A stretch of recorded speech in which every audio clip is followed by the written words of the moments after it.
let me know when you start your show.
Yeah, that's it, and that's what it's all about. Welcome, everyone, to the Racing Radio's 14-hour endurance race at the Beast of the Southeast. That is Charlotte Motor Speedway here in Charlotte, North Carolina, live here on ChampCar.live. It is ChampCar.live, made by racers for racers. A field of roughly 55 teams have gathered here on this perfect race weekend for 14 hours of continuous endurance road racing at this beautiful facility in North Carolina, which comes with a rich history of stock car racing, to compete on the challenging Roval Road Course, which includes a chicane and NASCAR 3. Paul Veltum along with Doc Waldrop and Bill Strong, who is down in the pits right now as we get ready to roll this field off onto the racetrack. Bill, how you doing? I'm doing great. Sunny, not a cloud in the sky. We got 43 degrees, 46 degrees. It's getting warmer. But, dude, it is freaking nice out here. It's a perfect race morning. Yeah, it's going to be gorgeous today. It's a perfect day for racing. Hey, Doc, how you doing? I'm doing just fine. Cool. It is a great day for a motor race. That it is indeed. That it is indeed. Hey, who let these foreigners into North Carolina? Come on. Hey, Bill, turn off one of your mics, like maybe your camera mic. Should be off. Yeah, it is off. Should be on. We're getting both of your feeds for some reason. Hey guys, I have got a great view. All right, there we go. How's that? Okay, that sounds good. And Doc, you're a little quiet too, so we got to turn up your mic somehow a little bit. But hey, welcome everybody. Thanks for joining us. We're on Facebook Live. We're on our YouTube channel again. Just back from a 2 weeks just back from Daytona International, and but some of the teams that raced out there, we have Troxel Racing that was out there just 2 weeks ago here for this Roval race as well. They finished 13th. They were really the only team that is here today that actually fared well. There's several teams that came here from that race. Tuttle Motorsports with both their Mitsubishis, Brew Crew, E-Racing, Pistol Star, all of them had lackluster performance, not at all happy with the way things worked out there. Ouch. My team did as well. 3 hours into the race, we popped a head gasket. It just was not a great weekend for everybody, folks. Yeah, true enough. But we're hitting the reset button. We're out here at Charlotte for this amazing racetrack. 2.25 miles is the course. We are going to be running chicane in the back section to slow things down just a bit. Bill, your camera's sideways. Not sure what's going on there. It looks like are you laying down? Oh, you're not laying down on the job. We'll go to Bill's. Okay, we're going to Bill's camera right now. What's up, Doc? Where are we at right now? We ready for some predictions? Yeah, let's How is go that? through Is it. that good? Yeah, that's good, Bill. Go for it, Doc. All right, so here's what we got. We got Bad Brains, number 210, 2 10th place finishes at VIR last year, and they won this race in 2016. We got Blue Bayou, number 112, and usually reliable E30. Had a lousy Daytona, but they can usually be found up near the front. CMD, number 648/577, a 2-car entry. Nope, we just lost you, Doc. Oh, I'm here. We'll get him back. Oh, I'm here. Test, test, test. 1, 2. Yeah, we've got you. We've got you, Bill. Bad Brains rolling out How's the off of sound pit level? road. Your sound level is good. We're on board with Bad Brains right now as they're rolling out behind one of the Miatas. Bill, who's leading the field off of pit road? The pace car. Yeah, who's behind them? I don't know. It's a to be here with us today. it's a cool looking Fast car. E30 to be sure, perhaps not getting the finishes the number team 2. deserve. We Hang got on a second there, Doc. What's Hey, that? Doc, can you hear me? Yeah. We lost a bunch of your feed. I don't know why. You've been dark for the last several seconds, so I'm sorry. Dang, I was giving it my all too. And for some reason, it's super quiet. I don't know why. So it's the number I've 250. got my sound up as high as I can go. Okay. Yeah, actually, it looks like your DBs aren't too bad. Sounds like his mic's not on. But All right, so it's the MR2 in the lead right now. Bill, let's V6 MR2. I can barely hear you, brother. Maybe we need to switch over to the bridge for you, Bill. 255. So, Bill, let's switch you over to the bridge so we can hear you better, brother. Test, test, test. 1, 2. It's super Testing, quiet. Testing, 1, 2. Yeah, that's no good.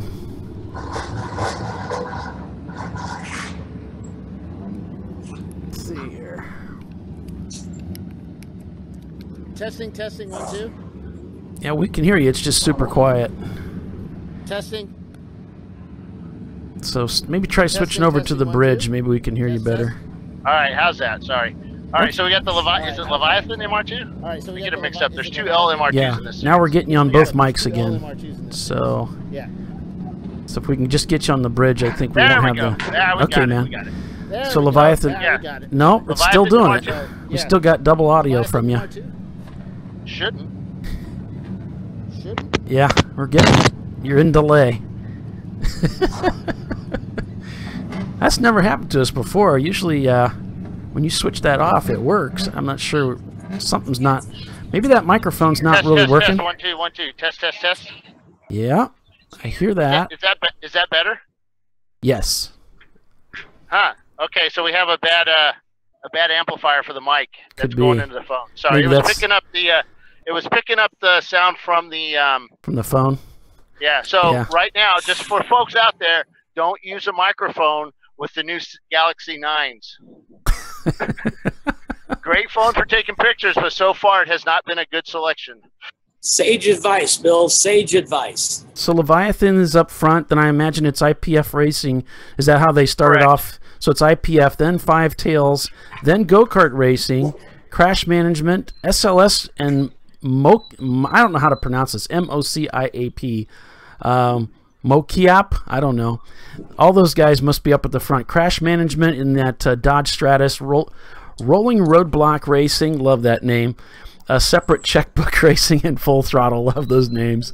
This is pretty much the order that these cars are going to start in then from the grid. Junk Player Special, Ramrod Racing.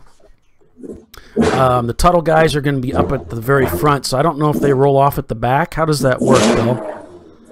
Yeah, they'll be the Tuttle cars will actually roll off after the end of the guys that pit in. After they roll off, then Tuttle will be. So they'll be midfield. Okay, so it'll be Tuttle, and then both of their cars. They brought both of their Mitsubishis out here this weekend. Then it's Barely Racing, the Hokey Pokeys, Team Mustang, Bliss Racing, Hillbilly Racing. Sorry, go ahead, Bill. So back to the Tuttle. So Tuttle has 2 cars. One of them's a cheater car, which is an EC, and the other one's a cheater car, which is in Class C.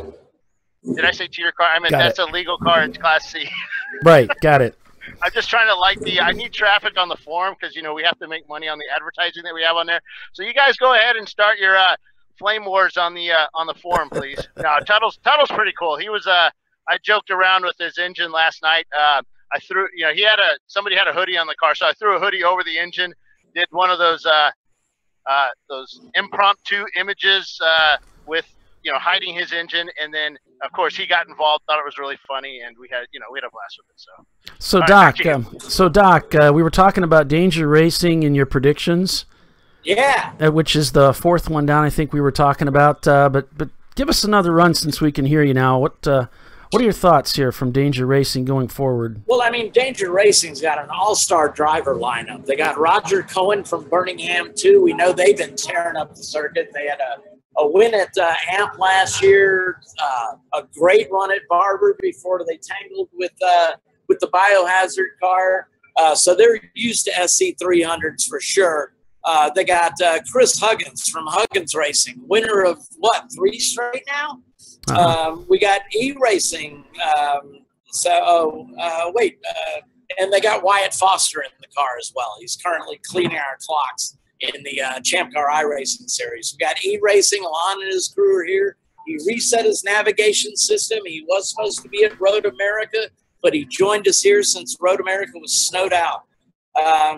The team's not getting quite the finishes they deserve, but it's a fast car. We got Godzilla here, the number 431 car, multiple top 10 finishes in this Nissan 300ZX, including a 4th place backed up with a win on Sunday at National Corvette Museum last year. Actually, I found out, their Bill, first race of 2018. Doc, I found out Godzilla's not going to make it this weekend. They found a dead cylinder in their engine yesterday. That was one of my favorites. So, unfortunately, they did not make the field today. But go ahead. You were talking about we got Leviathan Motorsports, number 255, one of the MR2 V6 entries that proved to be a lethal combination. So they ran strong, finished well at AMP last year, so I look for big things from them.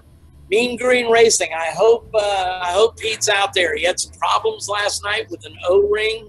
If this car runs as good as it looks, look out. Yep. NLS Racing, I believe Ballinger Motorsports has a little bit to do with them. So that's a 240 SX. Had some good runs last year.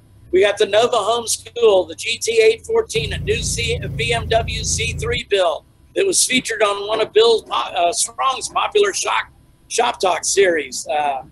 So we got Pistol Star number 987, a 98 Porsche Boxster that made its debut just 2 weeks ago at Daytona. Good-looking car in the familiar Gulf livery. I have not seen that car, though. It's beautiful. Personally, so. It looks like a new car. But yeah. That was another one of those cars that just didn't do well at Daytona. A great sponsor helping armed services veterans through motorsports. They have a Camaro and an Acura Legend running with their logo this weekend. We've got Rascal Racing, number 61, a new team in ChampCar. Oh, man, I owe it. Oh, there it is. It's ChampCar. So here we go. We got, let's see. They had an 8th place finish at the North Course in their very first race. RDA Graphics and Wraps, number 111, our title sponsor for the ChampCar Endurance Series. They bring a fast car to every race they enter. This one had many top finishes last year, including their first overall win at VIR North last December. We got the Schumacher Taxi, number 189. They brought in some ringer named Jerry Inger from Colorado to race that car. So very capable on hands. Simon Says Racing, number 63, the legendary Scourge and multiple winner of the 24-hour Classic at VIR. We got Sporting Coronas, 2 cars, 2 Mercedes-Benz, a 300E and an SLK 230. We got Visceral Racing Grids, 918, a very stout Porsche 944. Multiple top 10 finishes last year. And, of course, the crowd favorite, yes, Crew Racing. That's it. All right, we got cars rolling down pit road. We're ready to go racing here in Charlotte. 3 Mustangs, 3 Porsche 944s, 1 Camaro, and we've got a whole lot of Miatas and BMWs out here. We've got a lot of racing, and this track is a riot. If Daytona is classical music, then Charlotte Motor Speedway is definitely punk rock. because this is a track that's so much fun to hustle that car around. Look at the elevation changes. We're on board with IPF here as we head through the back section and back onto that transition, back onto the oval here. You can see how aggressive this transition is, and they head back out onto the oval. And then as they head down through this section, we're going to come around NASCAR 3 through the, if you weren't at the driver's meeting, we're going to go through a pyloned bus stop. There is no curbing there. To our surprise, it was removed, and so they're going to have to obey and negotiate these pylons. Now, what we were told at the driver's meeting is if you clip a pylon, you knock it down, you're coming in for a stop and go. So you can't go through there too wide. So it's not terribly narrow, but we're going to have to watch our P's and Q's so we don't have to come into the pits. It's one of those dumb mistake things that'll catch you out and put you down. This is not a huge racetrack, 2.25 miles. This is a road course. There's the bus stop there. If you have to come in for a stop and go, you're probably going to go down a lap at least. So we're up near the front of the field here, but go ahead, Doc. Hey, Paulie, do you have race monitor working? Let me check it here. I keep getting just the schedule. Yeah, the schedule's there, but they're probably not pinging just yet. So, okay, yeah, I'm seeing the same thing. I don't see Race Hero either.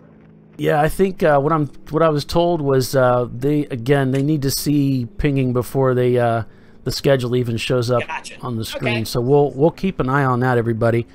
But yeah, some great races. We had a lot of car cameras running here. Bill's been hard at work at it to get all these car cameras up and running. NSX looks so good pacing the field. Here we're on board with the Honda Civic, the Mean Green Racing Machine. And there you can see some of the livery in the upper right-hand corner that's got a beautiful wrap on it. This car belongs in a car show, less than a racetrack. But wow, how cool is that to bring such a neat-looking car out to the races? There you can see the high banks as he comes around. Across the start-finish line here, there's pit in just to the left. Getting those tires warmed up. You know, a lot of these guys, when they start out with fresh tires, and they're going to have to get some of that mold release off, which is a little bit of a slimy oil that's on the tires. They got to scrub that off the tires, and they need to get those tires up to temp. You can see there's the Simon Says machine, just one car up ahead in that Acura Integra that Doc was talking about. That's so dominant, especially at VIR. Great to see them back in the fold. They haven't been racing for a little while. Guys, a little more info on the danger racing. So I was talking to Chris Huggins this morning, and he was complaining about the brakes being really, really touchy on that car. And that was kind of a complaint with some of the other drivers as well. The guys were trying to work on it, but I don't know if they got it fixed. But he had some real concerns about the braking, that it's just too sensitive. And here comes the homeschool kids, or with Vince driving it. He's the manager of the homeschool program from Virginia Tech. And they got the student driver Z3 out there with the 86 EC Trans Am peeling out as he goes. And what's really cool is this is the Lemons 575 Miata that looks like the old Stingray from the old days. And I would suspect that we're green right now. It's beginning to look that way. Are we green yet, Bill? Not yet. Okay. Still yellow. Still yellow. All right. Yellow, yellow, yellow. So this is heading up through the back section here in the road course area.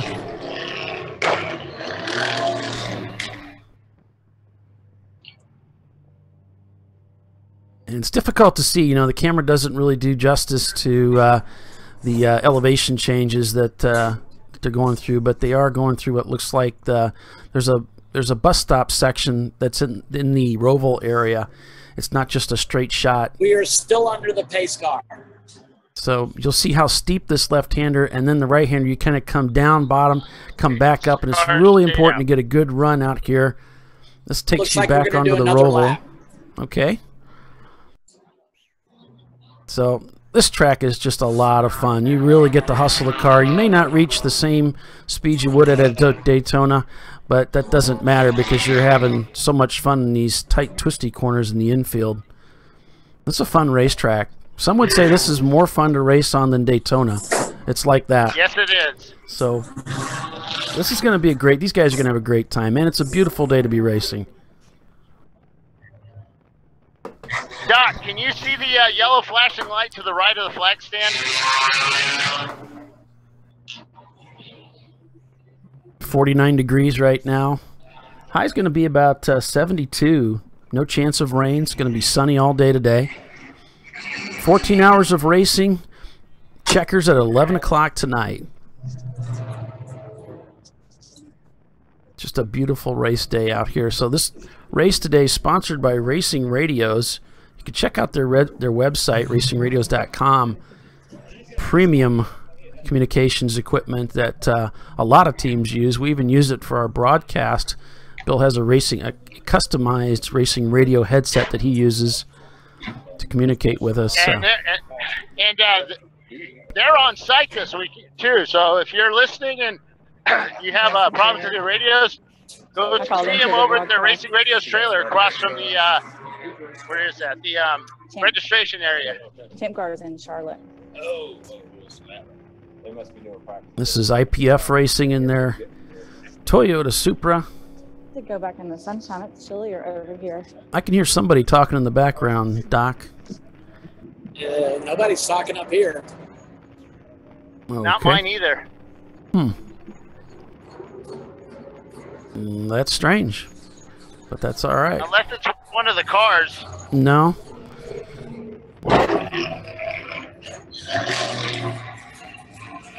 Here's that bus stop. You get a feel. They're going to come in there pretty hot, but it's going to be oh so important that they go through there. Probably, actually, it looks a little tighter than I think what was estimated. It looks like a single file shot through there. They're not even up to speed yet, and that doesn't look like something you want to go through there too wide. They're going to come in there with a lot of steam. Pace cars in. Pace cars in. There it is. Here comes the green flag. We're sitting in P2, right behind P1. Leviathan Motorsports just up ahead in their Toyota Supra, waiting for that green flag. And there it is. Supra takes a sniff down the inside. Not going to do it. We're clean. We're clean. A lot of guys cutting that corner there on the other side of this chicane. Got a good turn there on turn Some of them one. have gone 3 wide in there. You can see how high that wall is on the right-hand side. You got to be particularly careful. This takes you into the roll here. Kind of a tricky double turn here into the straight section. It doesn't last long. Brake hard for this sharp right-hander. This is really going to favor those cars that handle well, and you can see the Supra just looking for a way around the MR2. Sniff around the outside. If he could get alongside, he could pick up the inside line here, but it's not going to happen. MR2 doing a good job of defending that line. Then this next section.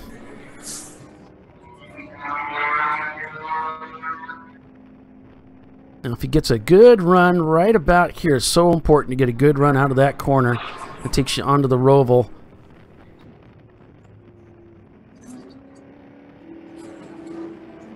There's the upshifter audio, a little bit behind, but you get the idea of what's going on here. So we're on board with an 89 Toyota Supra, highly modified. And the MR2 begins to creep away with that power to weight ratio advantage.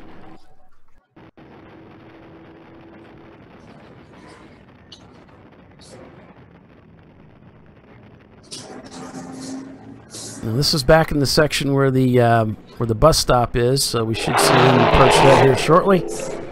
We'll get a chance to see the first time through at full speed. I think we might have missed it. That was the pit in right there. So we've got 255 in the lead. There goes a pass by the Tuttle car for second place.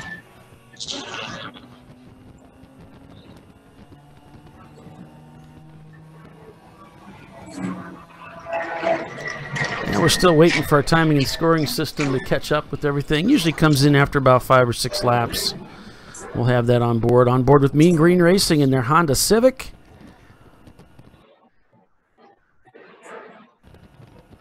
We've also got a camera in the e-racing machine. So if you're an e-racing fan, we know a lot of you are.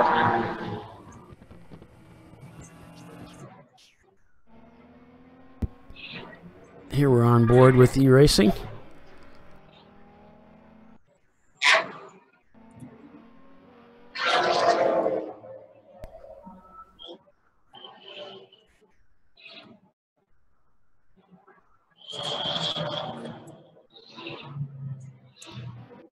Oh, I'm not saying we have a car that's not picking up on a transponder. We're not seeing anything from RaceMinder yet, so we're just waiting for them to come online.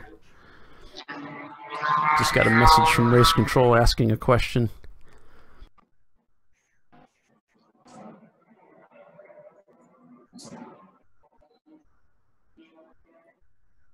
All right, so just getting underway here.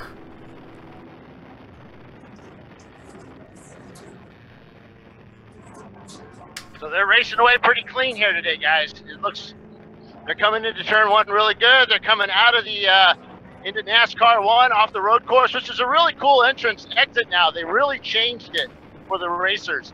So it's a nice, easy transition, much better than before. But when you come out, you're aiming for that big yellow wall. You don't want the Charlotte yellow on your car because, you know, they say that's a soft wall, but let me tell you, I hit it when we were here. It's not very soft. Whoa, 629 sideways. Tunnel's almost into him.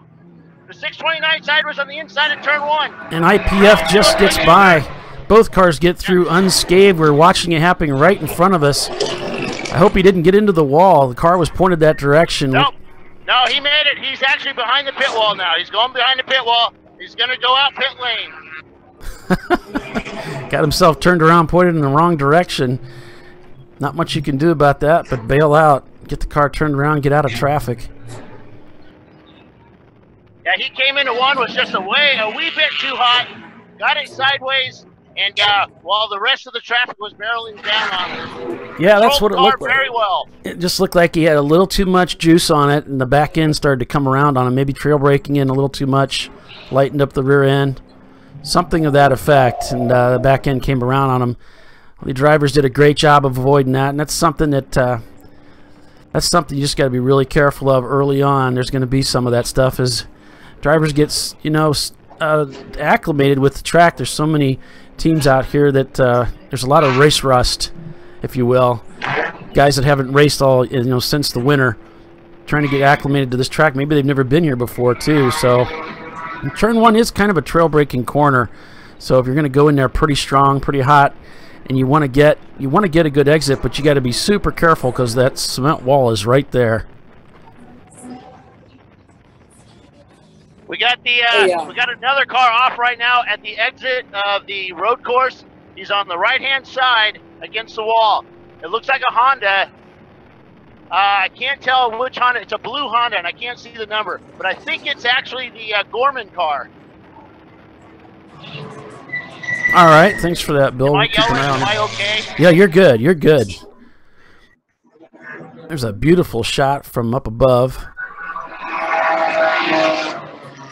Yeah, Gorman's the Honda's still sitting there at the exit to the road or to the oval itself. So there's a Camaro.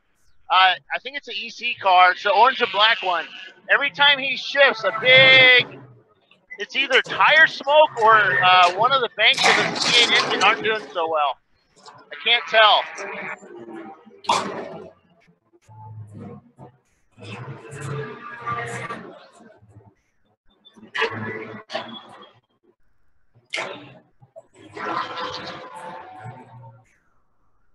Hey, Polly? Yes, sir. I'm going to go get my earbuds. I'm having trouble hearing y'all. Pace car's going out. I got a feeling that the microphone that's being picked up on your feed is not the microphone that's on your headset. I think the microphone that we're picking up on your feed isn't coming from your headset. Sounds like it's maybe someplace else in there. What's up? Pace car maybe going out. We got a stalled car at the exit of there we go, full course yellow. Full course yellow. Okay. All right. All right, guys, so stay with us. We'll be right back.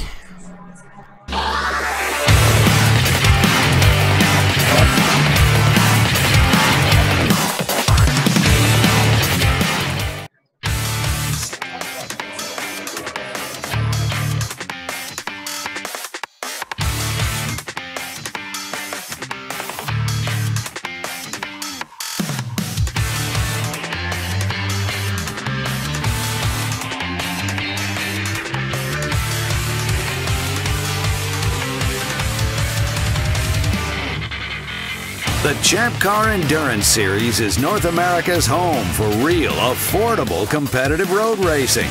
We're talking real racing, real tracks, and real cheap cars. We're talking endurance races that range from 7 hours to 24 hours long. The Champ Car Endurance Series races at famous bucket list tracks, including Daytona, Sebring, Watkins Glen, and Mazda Raceway Laguna Seca. To live the dream and race in the Champ Car Endurance Series, go to www.ChampCar.org.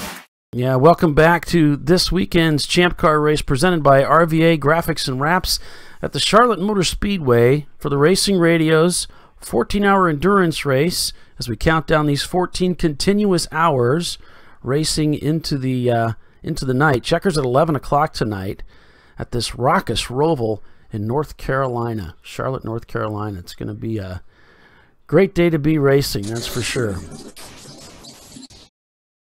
So we're full course caution. We had a car that that had no drive, that was just heading out onto the front straightaway in that area. So relatively clean start. We did witness one car that got a little crossed up heading into one, but apparently no damage there. So looks like we got another car off to the left there. It might be one of the Tuttle machines. Man, those guys are having some bad luck. I hope that's not the case. But yeah, they just had a terrible showing out there at Daytona. Not the kind of result they wanted. You could hear the driver having some fun. So there's that car that's off at left.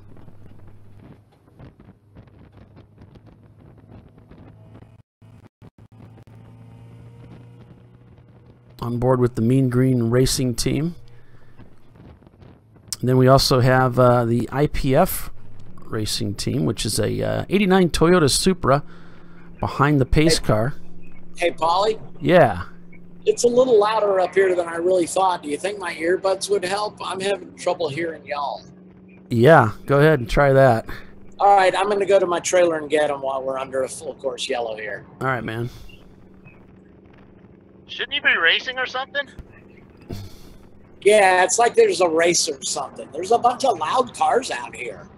Always, of course, under our sound limits. Yeah, well, we don't have any timing and scoring running just yet. We'll do some checks here and see if we can't get something going. But right now, it looks like this Toyota Supra is leading the way. Well, I think it's the MR2, isn't it? Well, we're behind the pace car, and we're in the Supra. So, unless we got our cameras switched up, I don't think we have a camera in Leviathan. So, yeah, I think. Interesting. Okay. So that Supra is pretty interesting. They've gone the biohazard weight reduction route. They've pretty much cut the back end off that car, the front end off that car. It's a convertible now. It's an 88 Supra, I think it is, with a 4-liter V8. So it's the new 240 SX or 400 SX, I think they called it. Pace car is still out. Yes, you're correct. I don't know where Leviathan is. Yeah, I don't see him anywhere. Oh, yeah, there he is. 1, 2, 3. He's 4th place with Tuttle right in front of him. And the little Datsun's right behind them with RVA Graphics. So we got the 252 car in first, 37 in second, 108 in third, 255 in whatever, 409, 111, 346, 353, 210, 17, 890 Ella, and the junk player special number 500 with the 63 right behind him. Oh, and the 189, we know that car too. Here comes the 80 down pit lane. Looks like they've got that car going back out. And the Z3 is still out on the racetrack, so that's a good thing. Yes, they are. Yep, that's its first time. I think this is actually the first time that car's actually been driven since they put it back together. They had some starting issues this morning. They went to fix their gauges on the dashboard, and when they pulled the gauge panel out, somebody did up the wiring a little too tight, and it pulled out the wires from the starter. Oh, they're coming in the pits. They are coming into the pits, as we were just on board with them, Bill. So the Nova guy's coming in, which is a good idea. This is the time to come in. If you're concerned about something, in my case, at Daytona. I came in because I had broken my hood pins, actually. And so I came in to get that fixed. This was the perfect time to do it under yellow. So he pulls in. Uh-oh, looks like he's going behind the wall. Must be more serious. He's gone behind the wall to the garage area. Yeah, so the team does it so they have no communication between the pit. The pit can only talk to him.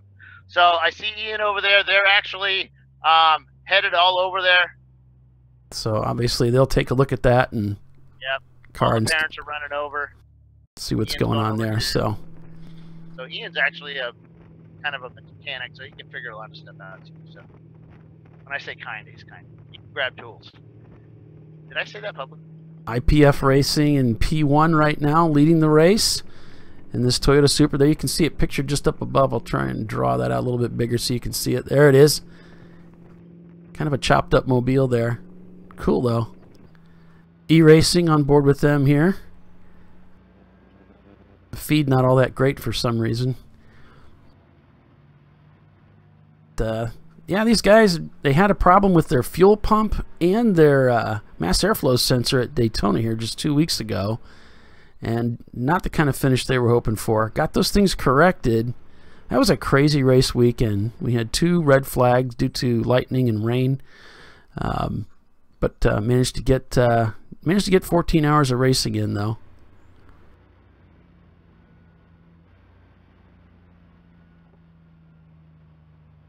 Yeah, that wasn't an enjoyable weekend, I'll tell you. From the our point of view, we're really sorry about what happened. The technology was there. Okay, Paulie, have you got me? Yeah. Yeah, we got you. I don't know if my earbuds technology helped was there, but we couldn't actually get it to work right. And I we could think barely we might hear have found Bill. a fix, so we're trying to fix it now. And we're testing some stuff this weekend, so hopefully But you got that me? works.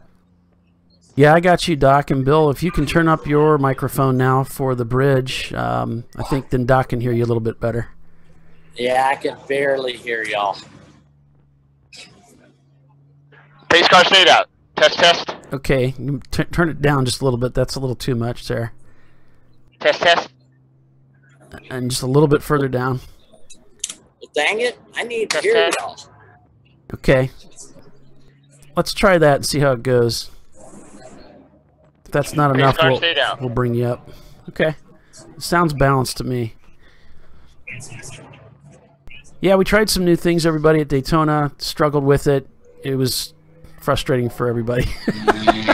But we learned a lot. We always learn a lot when we try. There was a lot of new things we were doing there, so we're still learning our way through this. And, well, at least we could say we did it together. So, still waiting on our race monitor to come up right now, and Race Hero, both are showing offline. I've got messages into the tower to see if maybe they can do something about that.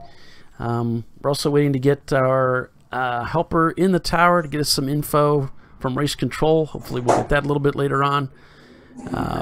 So just Yeah, when there's a yellow going on, they're overwhelmed with all the work. There's a lot to do. Maybe one day we'll get a camera up there and kind of film what happens and during a yellow flag. But you guys would be amazed at the amount of work that 5 or 6 people do. That they have to coordinate with the safety workers, with the corner workers, with the tow truck guys, with just everybody, the ambulance drivers. I mean, it's a full-on military-style setup up there. It's pretty amazing how they do it, and usually a lot of yelling and screaming at each other because not everybody does what they want right this second, but it has to be like that or somebody can get hurt. So it's pretty amazing up there. Hey, Paulie, you got me? Yeah. All right. Now I can hear y'all. Okay. Hey, Doc, down here, Doc, over to your left. There you go. Hey, Bill, I can see your house from here.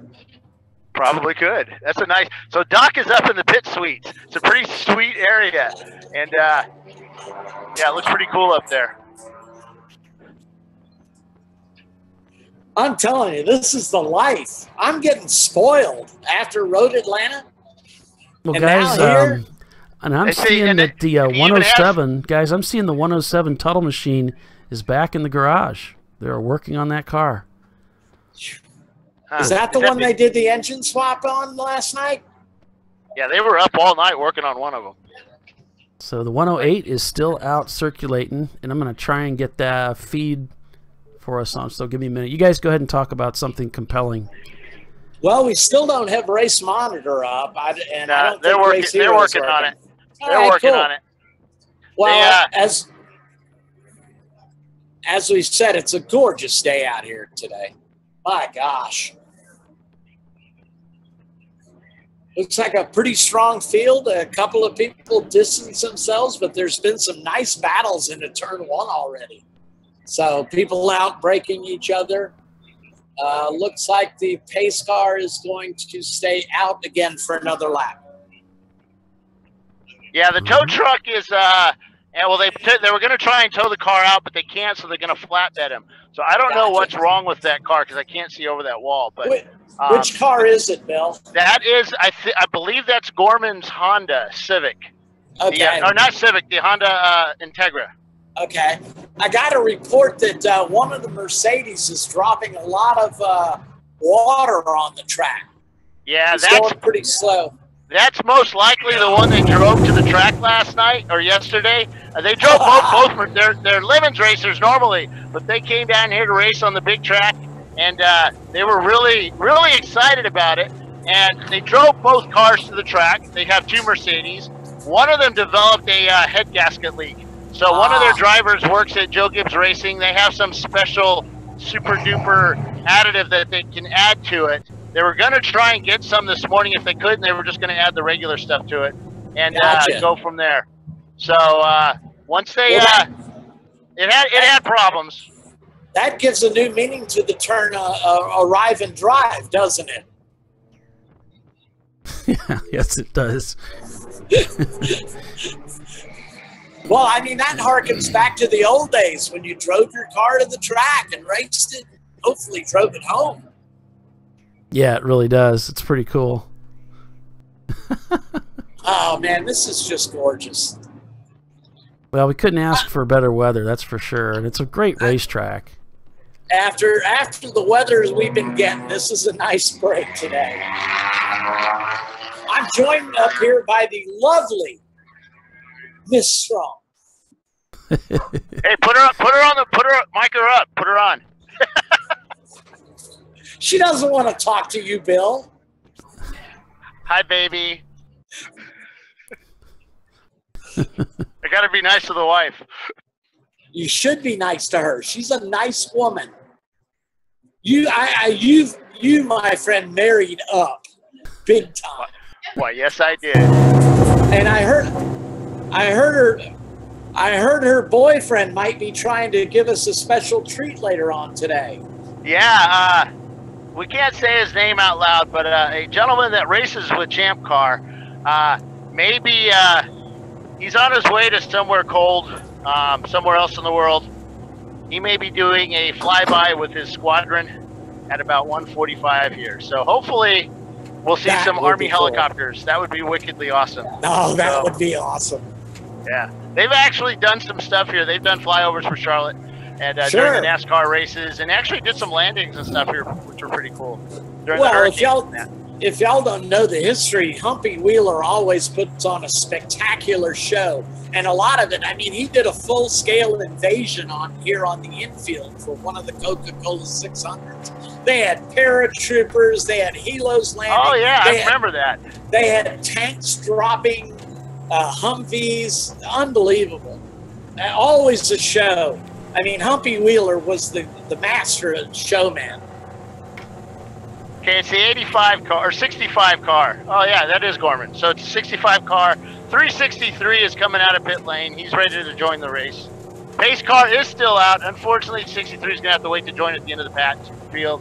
So 250 Stu's still in the lead with 37 behind him, with the 108 still on track, 255 in fourth place, 111, 346, the 353, the 210 BMW, the 17 Mustang, the 890 BMW, the 500 Jetta, 63 Honda Integra, 189 BMW, the 61. I'll just keep going down the line. We have a lot of cars racing here today, and it is sunny. It is warming up outside. It's not cold anymore. It's still kind of nice, actually.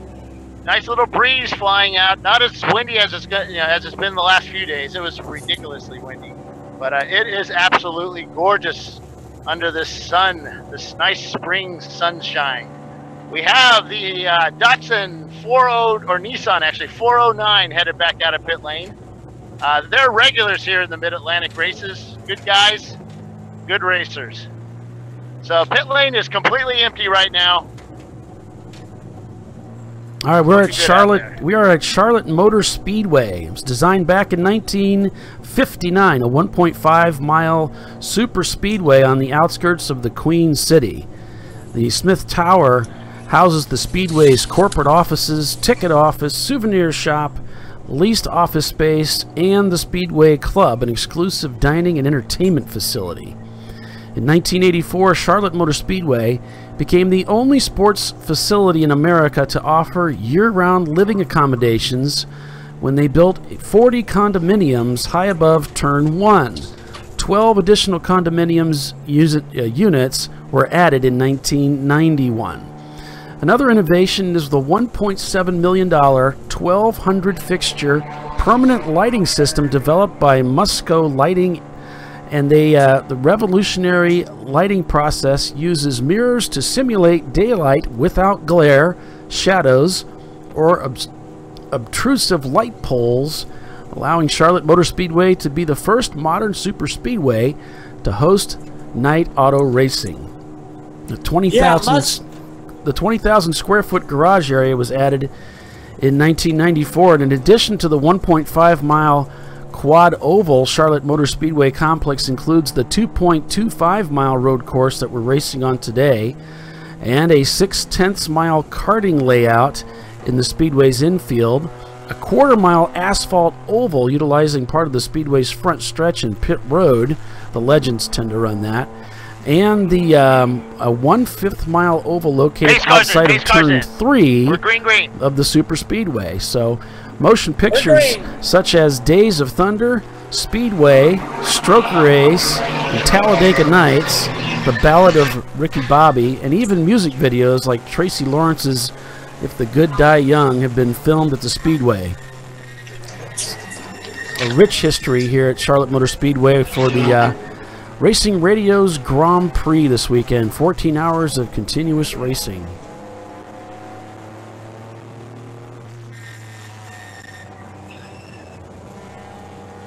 On board with Tuttle Motorsports in their 1997 Mitsubishi Eclipse.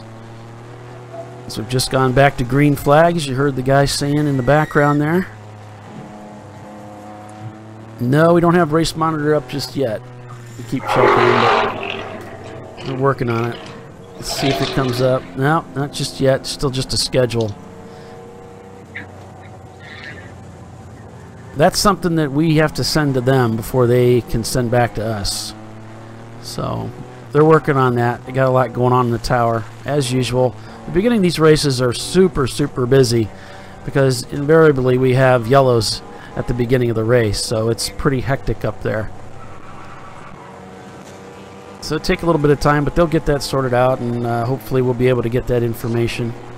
Paul Veltum along with Bill Strong and Doc Waldrop here with you this weekend. Doc's pulling double duty as he's racing with his team, Brew Crew Racing, and Bill's son Ian Strong is racing with the Z3, the homeschoolers team here, the Nova homeschoolers. They pulled their car into the garage here a little bit ago, so we're not exactly sure what the story is there.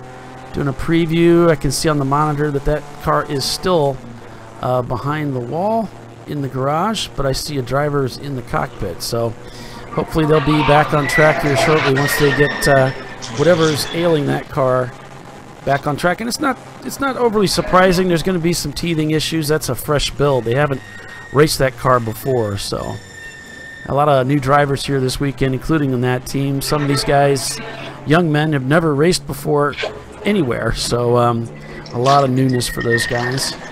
On board here with Tuttle Motorsports, though, a complete flip-flop, veteran racers. You can see getting past quite a bit as he's trying to figure out the gearing on this racetrack. It's a little bit loose. Got a lot of cars going down the inside. Most likely he's just trying to figure out the racetrack. This is a very busy racetrack. There's a lot going on here in the infield, as you can see. Up ahead, just 2 spots. You can see that's the RVA Graphics and Wraps machine, our title sponsor this year. We sure appreciate those guys. You can find out more information about RVA Graphics and Wraps by going to their website. But today's race sponsored by Racing Radios. We've got a representative on site from Racing Radios this weekend here at Charlotte Motor Speedway, and plus you can head out to their website and find out more about their premium racing radio equipment. It's really nothing but the best. So communication's so important when it comes to doing well. If you want to do really well in endurance racing, you've got to have good comms. And Racing Radios is a company that can get you hooked up with the best. Going through the bus stop here. Looks like everybody's obeying the bus stop. I'm not seeing any pylons down yet, so that's good news. The ruling is if you knock down a cone, you're coming in for a stop and go, which wouldn't be good on this 2.25 road course.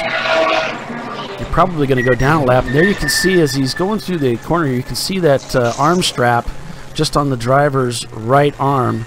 Those arm straps are required on cars that have an open roof without a roof net. You have to run arm straps, arm restraints, and that keeps your arms from being pulled out of the car in the event that the car was in an accident, where they could become damaged. Danger Racing, off into turn 1. He spun it on the entrance. He's trying to get around. He gets clean. He's gone. He's good. All right, thanks for that, Bill.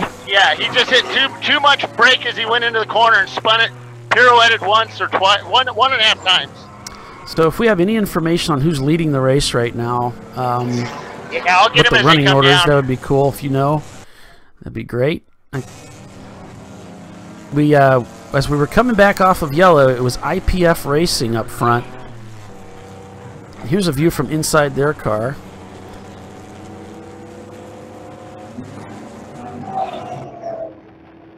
And you can see just how fast that Supra is, reeling in the people up in front. Those back markers.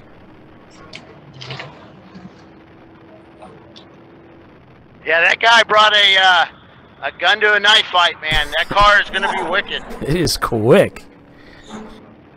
One of the cars we're going to be watching very carefully is the NLS Racing team, which did really well at VIR, and I got to admit I was surprised for a fresh engine swap to see them in the hunt and strong, and even on the podium at the end of that long race at VIR. I don't know. This is probably only their second race with the car. We'll see if they can get through this race without any teething issues. But boy, they had a little bit of an issue at VIR, but they got it sorted, got back out. That is a very fast race car. I'm telling you, that 346 car is moving up on our leader right now. The 346 car, that Damson Racing, that's Yep. the 2000 BMW E46. Is out here, as we said earlier, here at Charlotte Motor Speedway. About 55 cars took the green. We got 3 Mustangs, 3 Porsche 944s, a Camaro. We've got a couple. We got a couple Mitsubishi Eclipse. We've got an Eagle Talon, the Dodge Stratus of Crash Management's here this weekend. Obviously, IPF on board with their Toyota Supra. We got Leviathan is out here with their MR2. We've got a Mercedes-Benz in the field. The Nissan 300ZX of Wannabe Newman, which I love that name, by the way. If you get that joke, it's very good. Running a Nissan, that's a great idea. They're here this weekend, so yeah, we'll be keeping an eye on them once we get our timing and scoring cooking here. But just a beautiful day to be out racing, turning laps. Thanks for joining us, everybody, on Facebook Live and on our YouTube channel. By the way, if you didn't know that, if you're just signing in with us on Facebook Live, you can head over to our YouTube channel at ChampCar.live and watch us in 1080 uninterrupted broadcast. What more could you want from the Saturday than to watch us uninterrupted? I don't know. They only get 1080. I've got about 108,000. It's freaking awesome up here. So we have a new leader. The 346 has passed that very fast.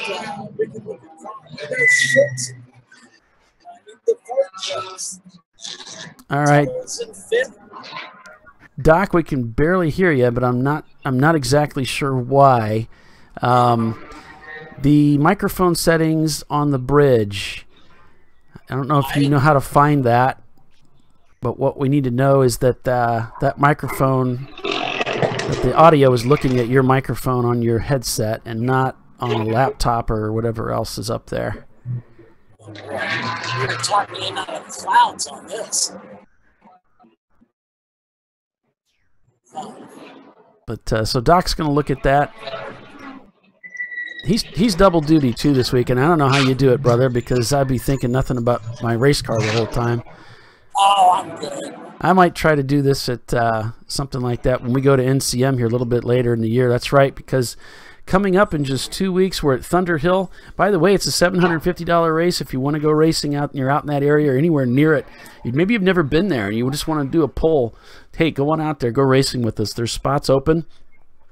We're also going to be at VIR, Nelson Ledges, and Oregon this year. We've got 3 24-hour races this year, Utah, VIR, and Nelson Ledges. Spots are open available. We're going to be in Wisconsin. Excuse me. We're going to be in New York for Watkins Glen. The field is full already.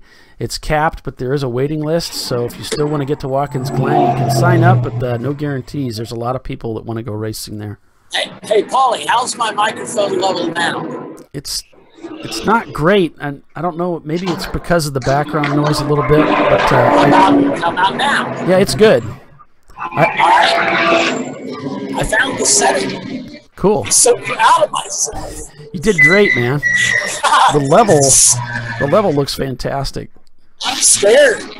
I figured something out, tech-wise. It's a glorious day. So is your car out there circulating, Doc? Can you see it going yes, around? sir, it is. It is. That is awesome. Yeah. We dropped several positions. I don't know how many, but, I got 3 new drivers here.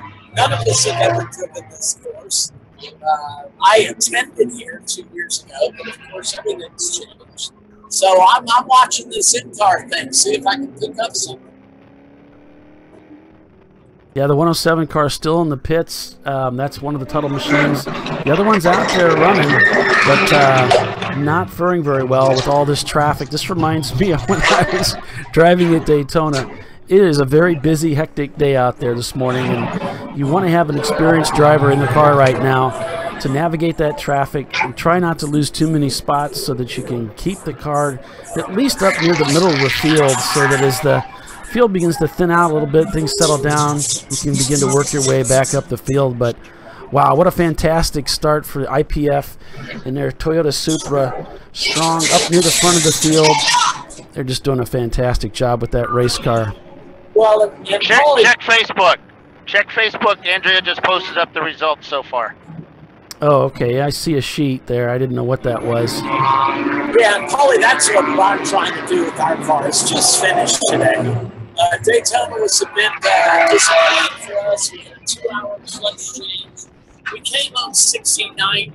I tabulated it, estimated, guesstimated. The 255 is in pit lane. He's leaving now.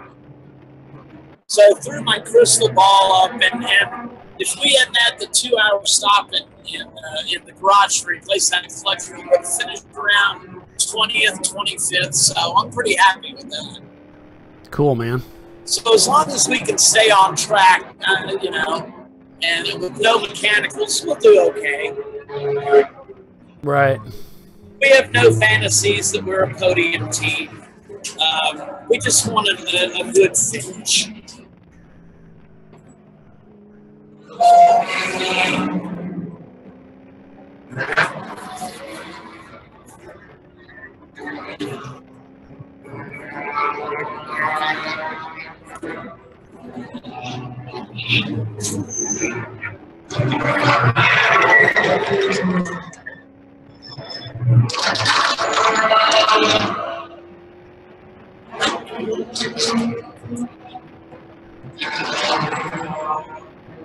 Well, we're trying to get some info back from the tower so we can at least try to get an idea where the field is, but they're working on that. On board here with the Mean Green Racing, who slapped on a really sweet livery on there. Oh, that is Honda gorgeous. Civic. They've also got some lighting going on that's pretty cool. Oh, yeah, at night. You're going to see that car for sure. Pete's done a great job. They were thrashing on that car. He changed an engine after he did a test day at Ant. I'm not sure if he's got the V-Tech working in that. He was working on it. They were thrashing on that car all day yesterday once they gates opened it. He was looking for some O-rings. I don't know exactly which O-ring, but I didn't have one for it. But he put some RTV on there and says, we're just going to go for it. So if it works, we'll be running. If it doesn't work, we won't be running. So obviously, it worked so far. So, Doc, is Ben up there with you? No, Ben's up in the tower. Okay. On the outside of the track. Okay. I think we're gonna get a little bit more help from the tower here. I can see Ben's gonna be coming online here shortly, so that's good to see. And you can see from inside this car, it's got one of these corner mirrors, and I really like these. You know, I found at Daytona, I was really jonesing for one of these corner mirrors. Even though we've got a lot of mirrors in the car, there's still a lot of blind spots that I was having to deal with. Hey, Paulie. Got 80 and smoking heavily. Okay, Doc, hang on just a second. Yes, Bill? Paulie? Yes, Bill, go ahead. I can hear you, Bill. I got a feeling he can't hear me just yet. We're working on it. Bill's going to switch cameras because he's going to switch phones because it's really important that he gets his microphone working because there's going to be a lot of great interviews here. This race. I can hear you, Bill. Hey, Paul. I can hear you. Okay. Go to the camera will be pit to PIT 2. Pit 2. So we got the 80 car in, heavily smoking. It's like it's having problems with the radiator, but the smoke was coming out of the exhaust. And I don't have that team listed.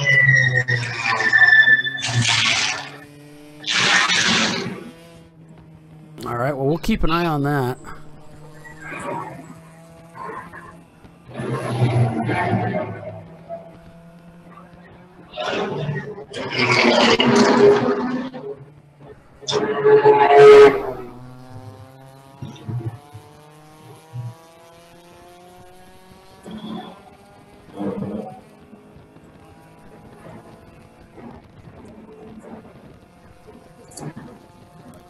All right, Bill, are you sure the name of that cam is just Pit 2? Could it be something Yes, more hold than on. that? Okay. No, I don't have it on yet. Sorry, I'm having a lot of issues right now. Oh, we got a crash. Into onto the turn. Car number 1. Sorry, car number 11 just smacked straight into the wall at turn 4 NASCAR. Coming off the what do you call it? The inside field. Okay, that's So Gotham he City. smacked. Yeah, he smacked it. Driver's moving. He's doing good. So. All right. Yeah, he smacked it into it pretty hard.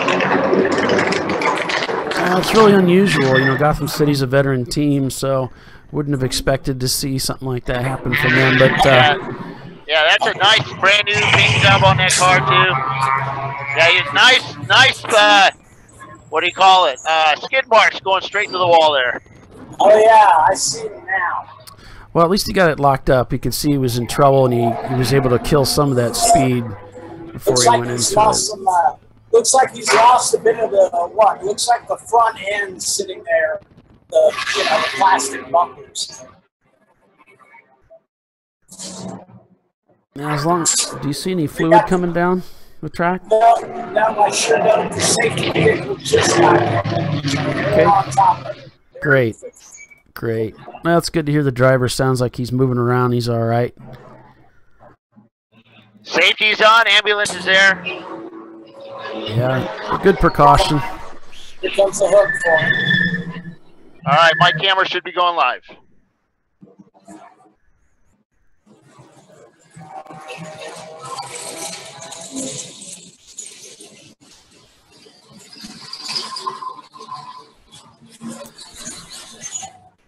All right, guys. So I suppose we're going to go full course caution here. In fact, I think I see the lights flashing Yes, yellow we're there. full course. So we're full course caution at this time. We got a car that got into the wall, just coming on to the straightaway around turn 4, I believe, is what I heard. No, NASCAR turn 1. NASCAR turn 1. Coming out of the infield. Oh, okay. Gotcha.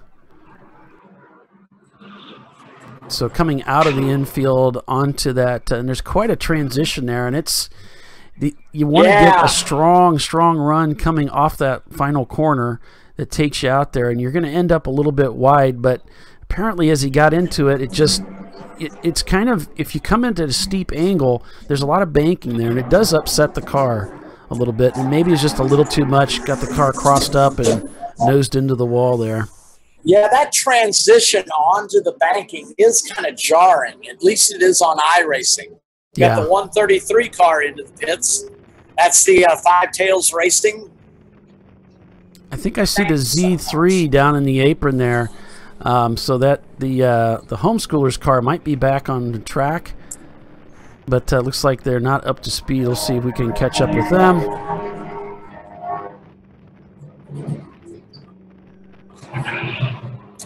As we are full course caution here at Charlotte Motor Speedway for the Racing Radio's Grand Prix.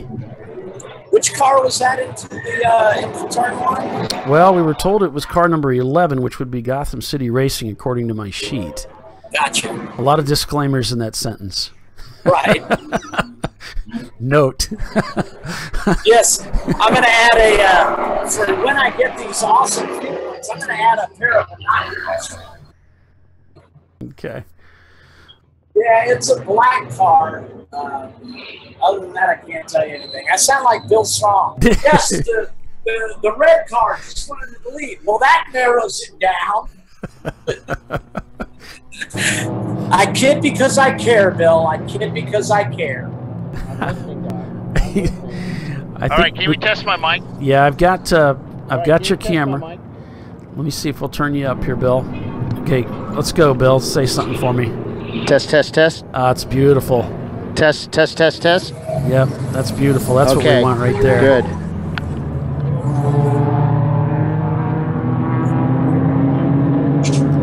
So you can just get an idea from Bill's camera here. We'll switch over that. Just how gorgeous it is out here at Charlotte Motor Speedway. We're just getting started on our 14-hour race. We got about 13 hours remaining. I'll have to get this camera switched over to the proper cam. But wow, what a beautiful day to go racing. Oh yeah, it's picture perfect. Chamber of Commerce, Carolina blue skies. There's the number 62 in the pits. Looks like they're facing the wrong way. There's an There's an exit to pit lane out of pit lane right here, so they kind of went in the outdoor. Yeah. Trying to get turned around.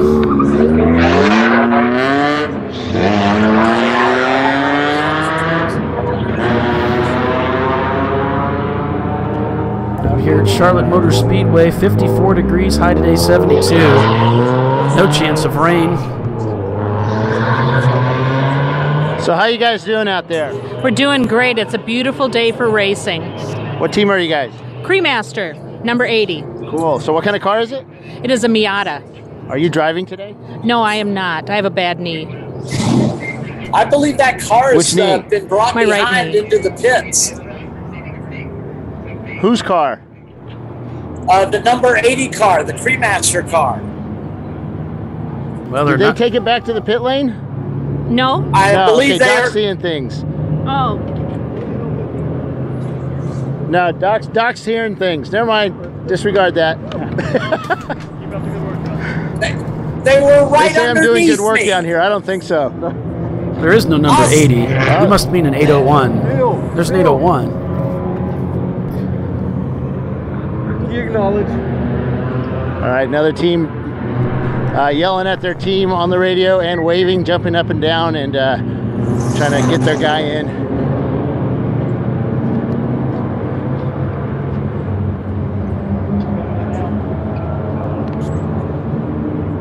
I just I've got a sent you different pole visual for my proof. camera today. Okay. Boy, he's on a mission, isn't he? Don't mess with him now. I know. Oh, the 252 All right, the is at Super pit just- road. 252. IPF Racing. He's leaving. I mean, why not? This is a time to pit. If you pit and fuel, you can I extend think out. it's and too not- early. Let's say if we go green for the rest of the day, he's going to use a lot of fuel too. So with that 4-liter V8, that Mustang is really cool. Looks like a rust bucket, but it's pretty awesome. Let's go talk to the homeschool team. He's not the fastest car out there. Hi, Bill. Look at you. Yeah. Okay. Hi, Doc. Vince, what happened out there? We had a leak at the coolant reservoir where it connects to the radiator, and we couldn't solve it with a new reservoir, so we changed the radiator really quick. 25 minutes. Hey! Yeah, not bad. So Vince doing all right in the car? Yeah, he says it's running great. It's running right on temp, and no problems. It's hugging the road, having a good time. It's fun. Cool. It's what it's supposed to be. So when are the kids going in? Next driver up is Josh over here, and then we'll have Jaden going. So it's the next two young guys, and then the old guy gets to take the wheel and see what happens. All right, so is he puked yet? No, but he did disappear for a while, so I don't know. Yeah, we talked a lot about the nervous puke yesterday, so. And he asked for gum when he came back, so I'm not sure what. There you go. All right. We'll leave him alone. We'll keep him. That's our homeschool team. Vince and his dad, they run a homeschool team. The 3 kids are actually driving this weekend. One of them has autocross experience, the rest have none. So, and 2 of them might be a little sketchy on the shifting too. How you guys doing out there? Good. You got to come talk to the microphone. We're doing pretty good so far. We had a disastrous Daytona, so we're trying it again. What car is it? Number 61 EC Honda Civic. How do you make a Honda Civic EC? We put a K24 motor in it. Oh, yeah, that would do it. Yeah. So is it pretty quick out there? Yeah, it's doing good. I think it's in 10th place right now. So with all that horsepower, because you know the K-Series engines develop, what, 600-700 horsepower on the internet? So how much fuel does that eat through? We pit every 20 minutes. Yeah, okay. Yeah, no. No, it goes pretty good. It's a stock K24. We didn't do anything to soup it up. So back to you guys. He's not going to tell me how far they can go on fuel. So. All right, here comes the 776 Racing for Heroes guys. They are on their way back out with their Acura. How you guys doing down here today? Good. Good. You want to thank your sponsors? Oh, come on. Team Troxel, right? Yes, it is. Her name's Penny. Penny? Penny. So how you guys doing out there? We're doing good. We must have started probably around 35th, we think. We're up to 15th. So we're on the lead lap, up on the lead lap. And I think we have a little bit of, somebody got into him on the right side. So we can't see that from here from the pits. But he said the car feels good. There's no smoke. Just have them spin around on the front straight so they can look at it. That'll work. All right, guys. I did that here years ago. I took driver's school here my first time, and I went backwards through turn 1 at a high rate of speed. Yeah, that's when you tell your crew chief, I just wanted you to look at that side of the car. Let me know if it's all right. Yeah. All right, man. Good luck. Yeah, good luck to you. That's Troxel Racing. This is Batman Racing. Yeah, they use the Batman to make it easy to find their pit. So how you guys doing out there? We're hanging in there. We're still out there. Yeah? Yeah. So how does this compare to the 24 VAR? So far, so good. Yeah. So far, nicer weather. It's not as hot. Yeah. Yeah, I mean, perfect place to be at right now. So what team are you guys? Curvy Road Racing. And what kind of car? It's a E36. So it's one of them cheater cars. No, we don't cheat. Yeah, okay. That would be illegal. No. So it's an illegal car. It's a legal car. Yeah, we're doing all right. We're hanging in there. I had a fuel issue right at the beginning, but we're good to go now. So. Cool. Yep. It sorted itself out, or you guys kicked it real hard? We had to sort it out. Yeah. We're gonna fire the guy that Yeah. the car. What'd you do wrong? Well, clamps. You got to tighten clamps properly. But, so you didn't have enough fuel pressure because it was going everywhere but where it needed to go. We were adding some traction treatment to the asphalt. That helps really in turn 3. Yeah. We're thinking about everybody else. Okay. All right, man. Good luck out So there. basically, I keep track about every 30 minutes the top 15. And do the little plus minus, position that you carrot. And that's how I write the race rounds. About the 2-hour mark. That I know of. Great that I know of. Well, JCM Motorsports, what kind of car? We got a BMW E36. And how's it doing? We're doing pretty good for our first race of the year. We were sitting about 12th before this costume, so we'll see how it goes. Getting the schedule. Cool, man. Good luck out there. What do you got? I don't like these guys that make me reach over the wall to talk to them. Hold on. This is one of the racers from Joe Gibbs Racing, and we'll find out what's up. So how is the car? Who wants to talk? You got to come up here. So what the Mercedes, right? One of the Mercedes has to come off and add water about every 15 minutes, but it's out there, hadn't quit yet, and the other one is apparently having some traction control issues, but we'll deal with it. It's out there running. So explain traction control issues. It always has really great traction, or it doesn't have any good traction? So it has an overly zealous traction control system that it cuts throttle to about half throttle. So our driver's complaining, but usually the car ends up in a wall if we disable it entirely. So we're trying to avoid that scenario. Tell them a little easier on the throttle pedal. It's just too much power. Yeah, no, I mean, if he wouldn't mash the gas so hard, it wouldn't detect wheel spin, it wouldn't kick in. So if he'd just fucking drive right, it wouldn't be a problem. Anyways. All right, good luck, guys. Thanks. Sorry about the language. Remember, this is PG-13. Oh, jeez. So the Nova Homeschool guys, they had to replace a radiator. Right now, comfortable on the car. Car's running great. So what kind of car is it? We have a 1987 Acura Legend in the 776 car, and a 1985 iRocker Z28 in the 773. So the iRock's a cheater car. He didn't say anything. We're gonna leave it at that. He just kind of giggled. Super fast. Yeah, he giggled. How you guys doing out there? Oh, we're doing great. Good. Still running. It's always positive. That's good. 10 minutes into the race. Yeah, well, come talk to us in about 4 hours. Yeah. So what kind of car is it? We have an 89 Acura Integra. Perhaps the slowest car on the track. But it's fun. So what team is it? Integrinator. Integrinator. What number? 186 or 189? 186. 186. See, it's really good for your guys to know what car number you are. Well, you don't see it when you're sitting in it. Yeah. What kind of sponsors you guys got? Us. There you go. The best sponsors ever. At least he didn't point to the lady in blue. Let's go down here. We got a lot more teams. This is a really long pit stall. We have probably about 300 cars racing this weekend. I could be off by a few. How you doing out there? Is your car really fast? Oh, she's running. She's running.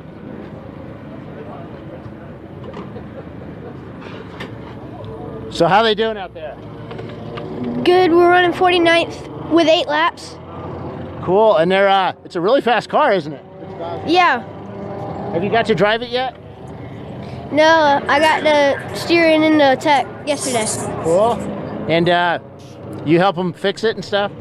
Yes, sir. You get all the tools and go. You're like, they call those guys like the gophers, but they're the most indispensable. They're the most important guys on the team. Yeah. Yeah. Cool. So when are you gonna race, man? Soon? Hopefully next year or so. Cool. All right, dude. You have fun, okay? Just watch those guys for fire. If you see anything, you just run back, okay? All right, guys. Hey guys, how's it going? Looks like we've got race monitor up now. Yep. Okay, we're putting oil dry down onto the racetrack or onto the pit lane. We do have some. Looks like oil on the track, so they're bringing their oil dry guy with the dragger down here, as you can see. dry up that oil. Here's some guys that are pretty fast. So how's it out there? Slippery out there. Drivers saying that it's a very difficult track to drive. Our car is doing well. It's handling fine, but the track is difficult. A lot of cars sliding all over the place. So unfortunately, I think we just went down a lap because they didn't pick up the pace car. But we'll see if we can't fight back and catch up to everybody. So what car are you guys? We are the 944, 918. Now you guys have done something new to those front fenders. Yes, my drivers seem to like to keep hitting the front fenders. Yeah. So I made them big and orange, so hopefully they realize that there are actually fenders there and stay away from the other cars. So we'll see how that works out. All right, good luck, guys. That's a pretty good idea. You know, put the important parts of your car in a bright color so other people can see it. The 500 car, the junk player special is in pit lane right now. Everybody's standing around the car. They're putting a car. Oh, it looks like they're putting a driver in, actually. These guys look like pros. They have all matching hats that say Speed Source, Sped Source. It's not really. They had a typo on the hat. Some guys wearing a. Yeah. So what team are you guys? Sped Source. And are you guys like pros? Not at all. Your day job? I'm an engineer. No, he's an engineer, so they're not pros. Not at all. So, what kind of car? Mazda RX-7 FC. Wait. An old RX-7. Oh, yeah. So Speed Source used to run RX-7s. If they did. Yeah. Is that why you picked them? Yeah. That's that's the theme of the car. Yeah. So. Nobody named Taylor on your team? No one at all. Okay. We try to get the important stuff out of these guys while they're still tired. You know, from last night's partying. Because those parties were pretty massive last night around pit lane, weren't they? I don't know about that. Yeah. We're here to race. I'm just trying to get guys in trouble at home. You're doing it. Nah, just kidding. There were no parties last night, at least here. So Doc had all the party going down at his trailer. So how do you guys expect to do? RX-7s use a lot of fuel, so you guys are going to have to pit a lot, right? Well, we took that rotary out and did the reasonable thing and replaced it with a LS1. So still uses a lot of fuel, but... Wait. An LS1, that's like a big GM V8, right? Oh, sure is. So take that out, get a not as bad a fuel economy with a lot more horsepower. So how does that work with that short wheelbase? Works great. Goes around the corner, doesn't add too much weight, so doing well with it. Did you put like 315 tires on it? We're doing 255s. 315s. I'm not dragging it. Come on. No, all four corners. It makes it turn really well. The 255 all the way around square. So it doesn't take you like 51 point turn or 3-point turns to turn it. But. Oh, it would be bad. All right, guys. Good luck. All right, the jet dryer's out. He's blowing off pit lane here. Once they get done with that, we'll probably go back to racing. So how's your helper? What's that? How's your helper doing? She's doing outstanding. So how's the team? We're in 6th overall.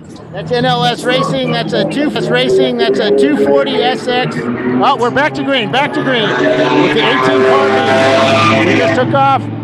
The Danger Racing is passing the Porsche. The orange Porsche on the inside with Schumacher right behind him. With the E Racing right behind him too. Let's see if we get through clean. It looks like we do. Some cars going wide. We're 3 wide into turn 1, 4 wide into turn 1. Now we're good.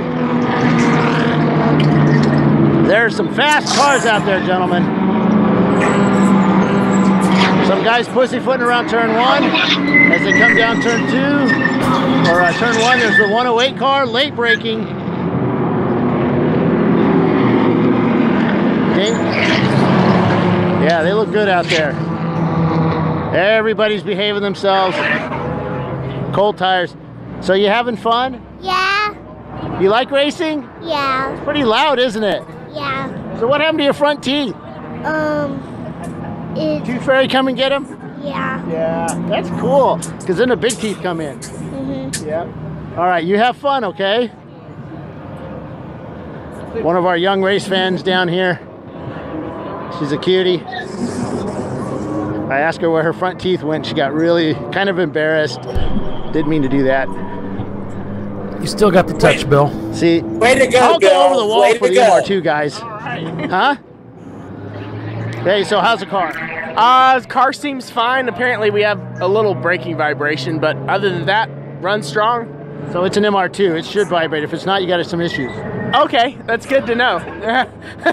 So it's working perfect. But yeah, the car seems strong.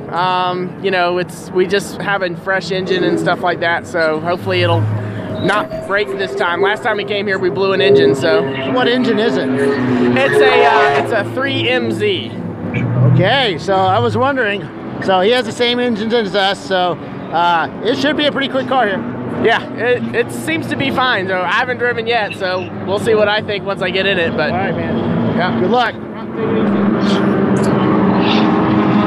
So they put the 3.3 liter V6 into their car. They were running a 3 liter V6, So how you guys doing out there? We're doing all right. Chasing some fuel issues, but other than that, we're running pretty strong. So what car is it? IPF Racing. And what kind of car? It is a 1988 Toyota Supra. Well, I'll agree with you. So when are you guys gonna have to stop for fuel?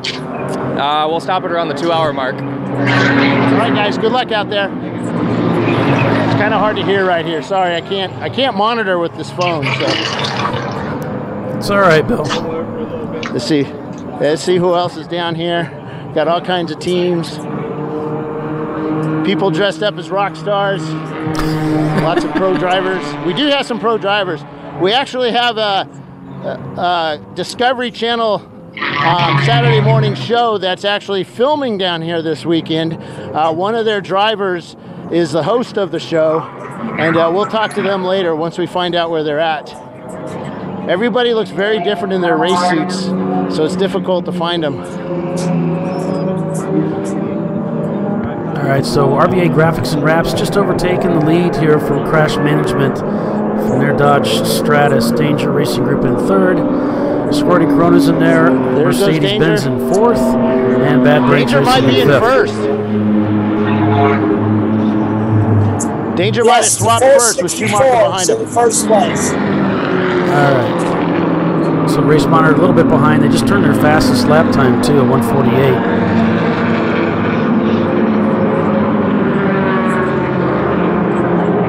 So I'm down here at pit in.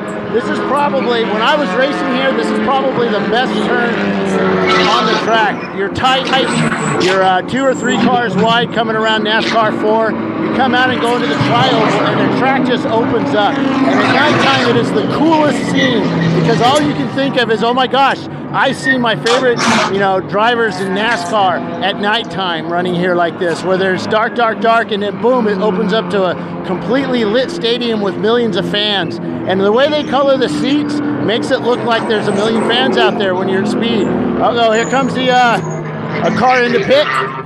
It is car number, it's an RX-7, no, it's a Miata, 621. Yeah, that was the team that was facing the wrong way a little bit earlier today. 621 is the Pirate Racing team. Going the right direction now. And there, so the 409 Nissan, that's a slow car. That's a carbureted little I think it's a 1.6 liter. And they have fun with that car. They absolutely have some fun. They helped us with I believe they helped us with the Opel. No, that was another team that runs a Datsun. But that little Nissan's pretty cool. Really slow. Well, guys, we're gonna step away for a quick break, and we'll be right back. Everybody, stay with us.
Yeah, welcome back, everyone, to the Racing Radio's Grand Prix, a 14-hour endurance race here at the Beast of the Southeast. That is Charlotte Motor Speedway. Paul Veltum along with Doc Waldrop, Bill Strong, who is in the pits.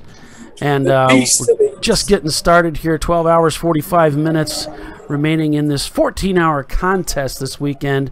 I don't know, Race Monitor shows our title sponsor, RVA Graphics and Wraps, leading the race. Crash Management in second, Danger Racing in third, Squirting Coronas in fourth, and Wannabe Newman up to P5 for the Nissan 300ZX. Way to go, guys. So hopefully they can maintain.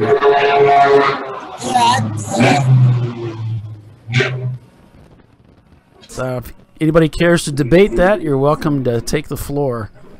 Well, I thought Oh, 255 is in pit lane.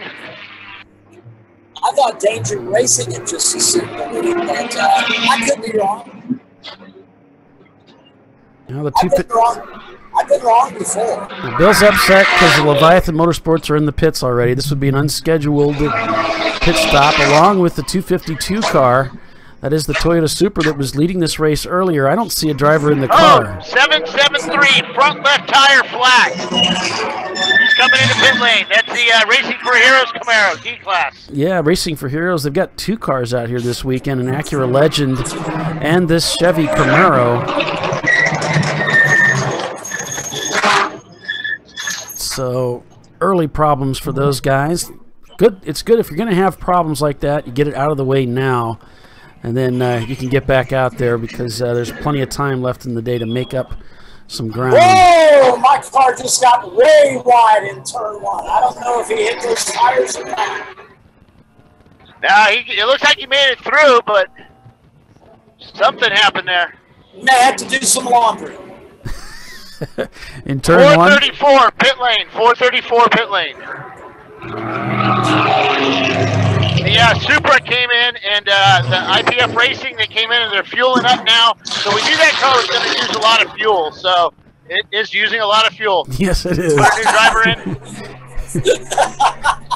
An hour and 15 minutes. That's getting it done. Yeah, I was watching my car, the Mean Green Racing team was right behind him. And then I saw my car get a little sideways. He dove to the inside of it. I don't know if he shot those tires, but we must have gotten close to him. Hey, somebody let Troy Trulio know. He needs to look at the MR2 rear wing. This is freaking badass. I like this. I saw that wing. That is pretty good looking. I was just going up here momentarily, and Chris Huggins was up here. And, so now they're looking at the engine.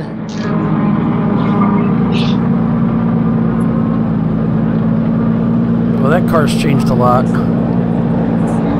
Yeah, they put a new cover over the back, and it's made out of screen and not Lexan, unlike we use. I actually like that. That's a pretty freaking cool idea.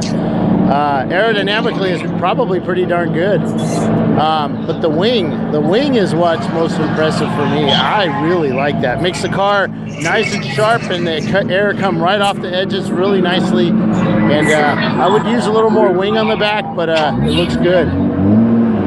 Sending the car back out. That's a really impressive wing. What's he saying about the arrow on it? It looks cool. I don't know if it does anything. Well, you'll know when you get in it. I guess I will. But yeah, I mean, we make all of the decisions on our car aero-wise based on whether or not they look cool. That's right. That's what you do. And yeah, so if it looks cool, it must work. Yeah, that's the way to do it, man. Had a random misfire. He said it cut out back here and then it started back up, and now it's running fine again. I have no codes. Knock. So I'm not exactly sure. Knock sensor sometimes. That's what happened to us. We have a backup knock sensor. We might try plugging it in. So I don't know.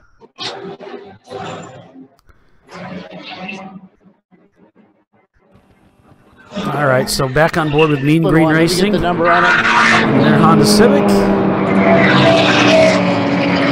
You can see just how gorgeous it is out here this weekend at Charlotte Motor Speedway. for the Racing Radio's Grand Prix. So the 991 is in pit lane. He's got the hood up on the car, but they're putting a driver in. Looks like the guy may just be checking the oil. Yep, just checking oil. Now the High Stables Earnhardt Maintenance Service, the number 629, they are in pit lane with the hood up on that Honda. Let's take a look. No driver out there right now. Looks like they're putting a fuel filter. Yeah, they've got some fuel issues. Oh yeah, black fuel's coming out. So a lot of times these cars, they sit for a long time. The fuel rusts up in the tank. You look at it, it looks good to you, but once you fill it up with fuel and start sloshing it around, it clogs everything up. Yeah, that's bad. I've had that happen at Daytona, and it was the worst thing ever. It takes forever to get it out. But ultimately, it does become a nice, clean fuel tank. So they've got to get a fuel filter on there, and you got a filter? Yeah, we're working on getting a fuel filter for it. We got one of our guys going to the store. The car's running really good. It's our debut race. All the bugs and gremlins out of this thing. It handles really, really well. We're going to make a couple changes to it once we get the fuel out, kind of try to flush the junk out. Other than that, the guy said on the radio it's handling like a champ. We got a long way to go. We're not out of it by any stretch, and we'll make sure that we just do everything right, get it out there safe for our guys, and we'll make it up. Cool. What's your name? Kyle. You like a famous Kyle? Maybe one day. There you go. All right, man. Good luck. All right, guys. I don't know if Andrea, if you can hear us in the tower, anybody can hear us in the tower, but we'd really like to get some info coming back our direction from Race Control about the yellows and black flags, cars coming in and out of the pits, all that good information. If we can get Ben on board with us or somebody, that would be great.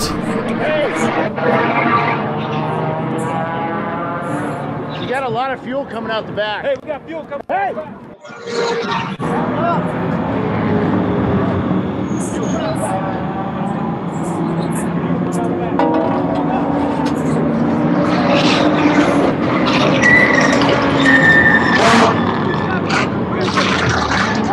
Was that overflow?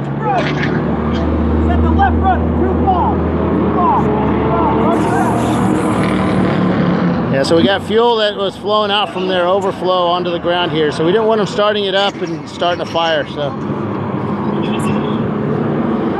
these guys are good Army guys. They use this program to help military transition from the military to civilian life. Some folks have some little issues, and this helps them get working as a team and take their mind off some of their things. Good group of guys. I really like hanging around them. And if you're a military guy looking to hang out with some old ex-military guys, most of these guys are Army, some Marines in there, some Air Force, some Navy. Contact Racing for Heroes. They're out of Virginia International Raceway. They do a lot of live fire stuff with weapons, and just talk with you guys. And they also do the racing too, so it's a good program. We'll talk to them a little later. Well, we got a report of a spin in turn 1. Don't have any other information on that just yet, but we'll keep an eye on that for you. Yeah, I see him. He actually just got going. So he's moving now. Good news. Full course caution. We're going to full course caution for that turn, for that spin in turn 1. Green flag, green flag. No, we're back to green. All right, thanks for that, Bill.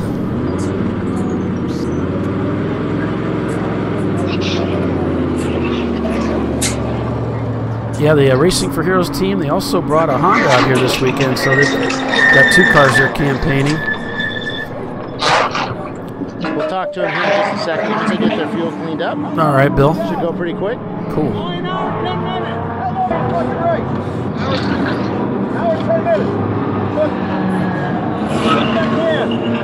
All right, here comes a BMW, the 213, the Variant Auto Group.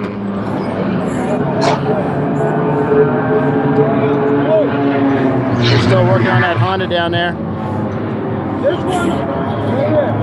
Yeah, if you're a fan of the Nova Homeschool Group, that car is still being serviced.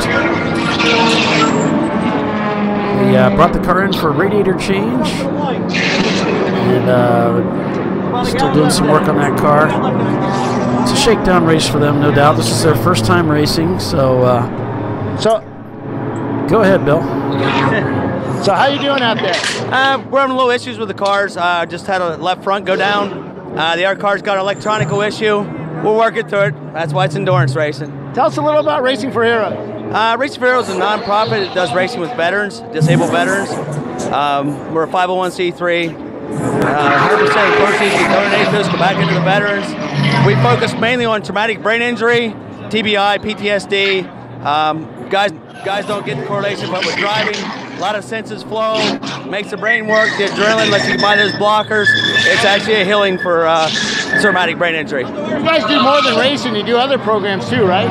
Yes, sir. We do in-house drivers, we do driving for people, technical driving, tactical driving for military, law enforcement. We do shooting, we bring people in for events, teach their kids how to drive. There's a whole variety of things we do. All right, man. Good luck out there. Thank you, sir. Appreciate it. And you go to racingforheroes.com for more information about that. Like I said, really good group of guys doing some really good work out there for our veterans. And they're out of near Danville, Virginia, at Virginia International Raceway. All right, we got the 434 here in pit lane. It's a BMW. They're standing around talking. The hood is up. Looks like they're doing some electrical things to the car. I would say,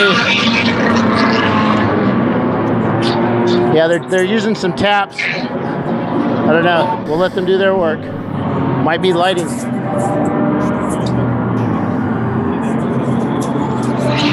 Do you have anybody in the tower yet? Yep, we've got John that's giving us some information. So we're getting some feedback now. All right, good.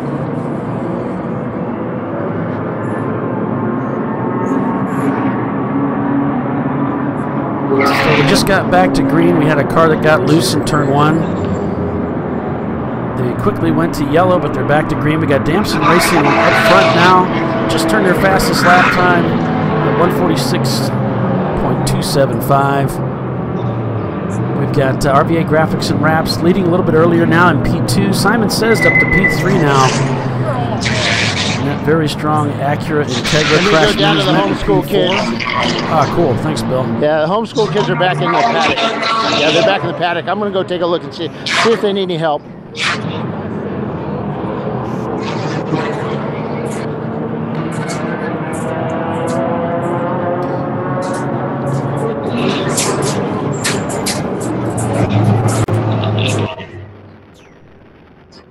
So we're on board right now with the IPF racing team and their Toyota Supra. They were leading the race a little bit earlier today.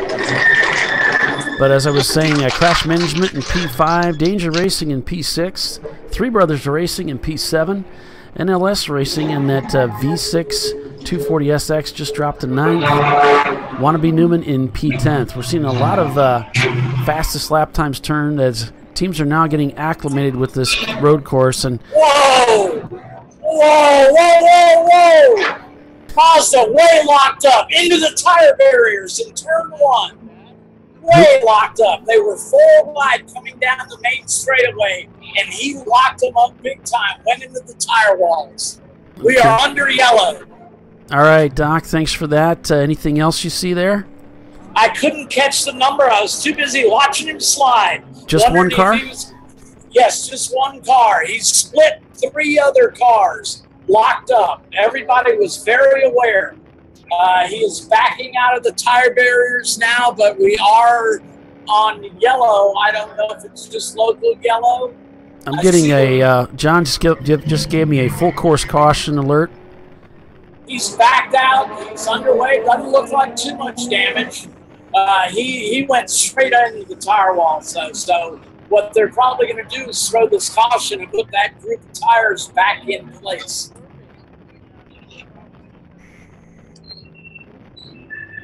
It was a black Miata.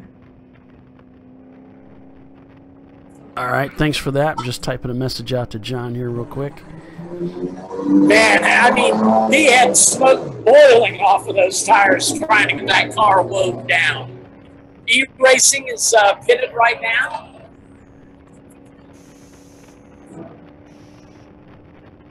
I don't see the pace car moving. They may be, of course, waiting for our leader. Right. Of course, there's a great view of the track here, so they'll be able to give Jackie Sides a heads up. She is our pace car driver. She was a bit disappointed she didn't get to go out in that NSX, but, you know, she's got her own personal BMW. She knows that car well. They are a staunch BMW family. Her husband, Andrew, races with Running Bulls Racing. Gotcha. All right, the pace car is out on track now. All right, thanks for that. She'll probably wave everybody by to get to 346. We show Damson Racing as our leader. So I would imagine she will give them the wave by. Yeah, Mean Green Racing here. We're on board with them in P21 as we're full course caution. The car into the tire barrier out there in the oval section. Brew Crew Racing in P23. Visceral Racing Group in their Porsche 944 in P25. They've got a safety crew out there. They're dragging those tires back into position. So there's your top 10, folks. Damson Racing, as Doc just alluded to, currently leading this race. Same lap right behind them. Three Brothers Racing in their 99 Mazda Miata. RVA Graphics and Wraps now taking the lead. Looks like there's been a change for the lead as they've come by and tripped through the loop. So we're seeing some shakeup there. Right. Still showing under caution at this time as they're working to get that tire wall sorted. Yeah, they can. They have finished working. They're getting back in their vehicle. I like how they have the three orange cones there, like, go left, guys, go left. So they are back behind the wall here. So the tires are back in place. So hopefully we should be going green pretty soon. I don't know where Jackie is out on course right now. Okay. John's just letting me know there's also light impact to the tire wall and continued, so I'm not sure. There may have been someone else that brushed one of the tire walls here. Yeah, this was not light contact. Yeah, what you saw was pretty heavy.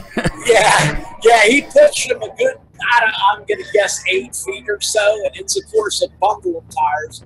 Looks about like 8 or 10 of them stacked 3 high, I believe.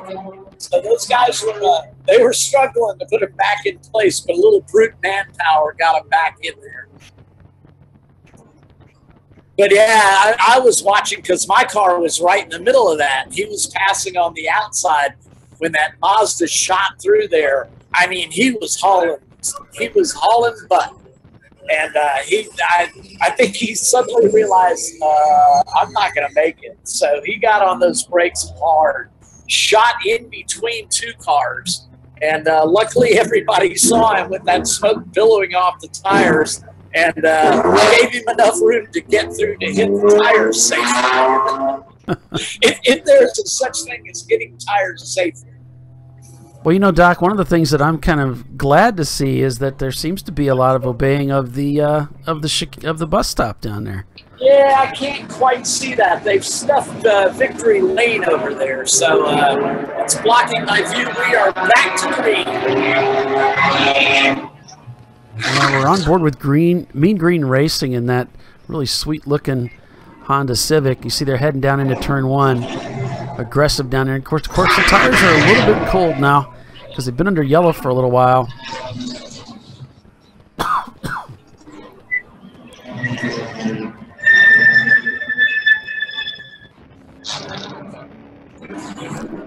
On board now with the Toyota Supra. Hey, guys. I'm down here at the student car. So we have the pressure tank. Yeah, we have the pressure tank filled up with water. But air bubbles and just it's spewing water when you run the car. So we're suspecting head gasket. So it's Does that sound possibly about right? could be if they didn't get all the air out of it. They just need to do a really good job of burping the system to get all that air out. So could that be it's just burping it? Yeah, well, they changed the radiator out and probably went out in a hurry. They may not have gotten all the air bubbles out of it. Now, some cars, they have bleeder valves on them in the cooling system. Yeah, well, we have one on this, too. So you got to use that. Some cars you need to jack up the front of the car, leave the back end down, again, to get that air up to the top of the engine and bleed it. I'm going to take a real quick break and go find the facilities. All right. Thanks, Doc.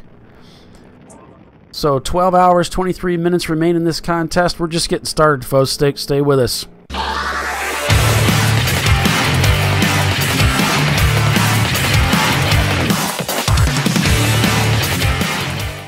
Champ Car Endurance Series is sponsored by RVA Graphics and Wraps, a custom graphics shop that specializes in the design and production of the best quality made-to-order vehicle graphics. And by Lifeline.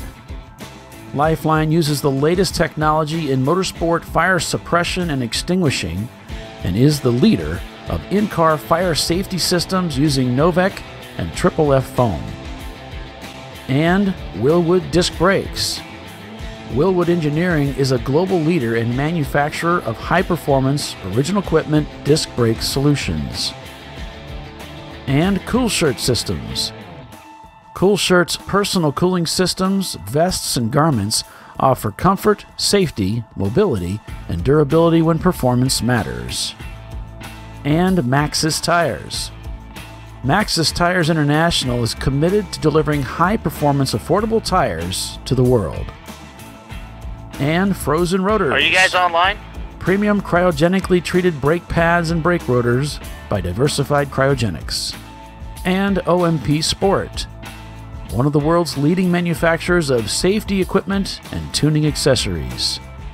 And by Racing Radios, the leader in racing communications worldwide, providing quality and affordable communication systems for racers and fans alike. And DiscoveryParts.com, offering the best in auto safety racing apparel.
Well, I'm back with you here.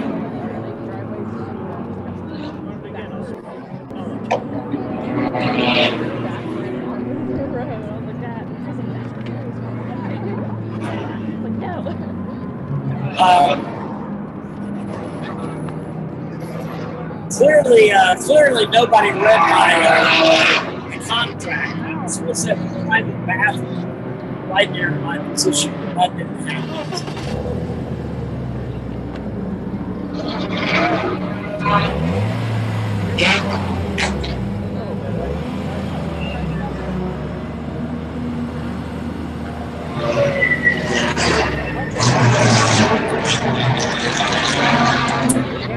Yeah, we're getting near that time. About 2 hours into the race, got 15 minutes to go.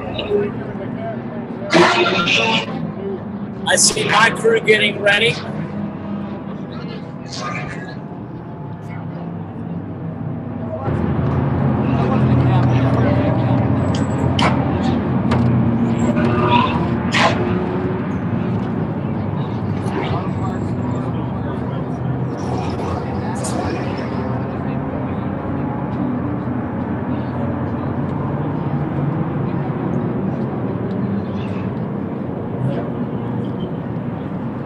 Boy, that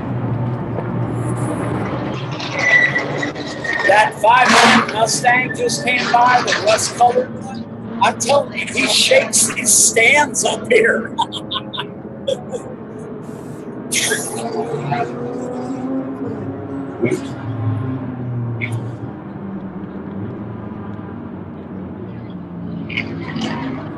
Oh, it's car 501, the Team Mustang. That explains it all now, doesn't it?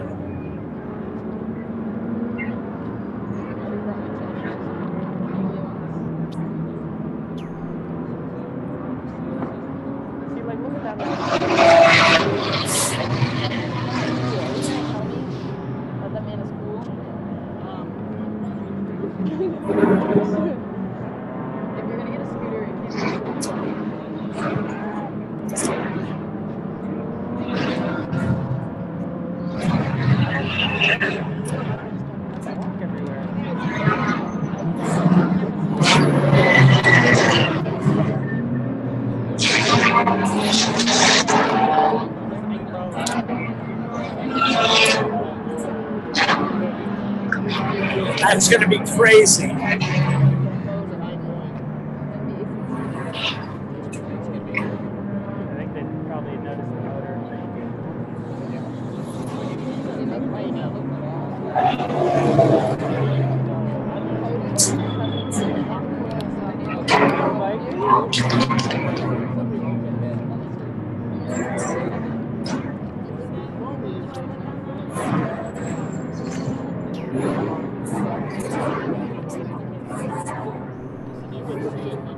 There is not a cloud in the sky here, Wally. Nothing but Carolina blue skies.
So I noticed our favorite car is taking the lead, and he's, yes, waiting for data.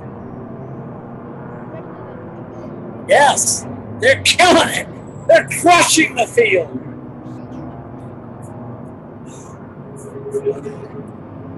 Yeah, incredible. And they've just taken over the 6th spot, too. 7.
Yeah, and I believe Pete talked about that, so.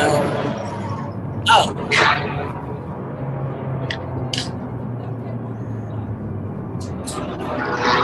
That seems silly. I'll speak to Pete about that.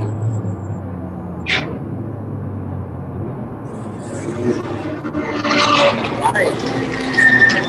Yeah. There'd be some math involved in that.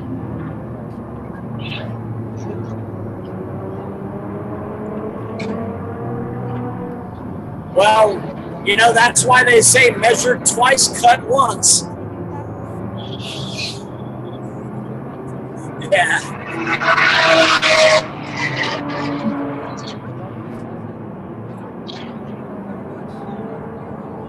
So I see my team getting ready.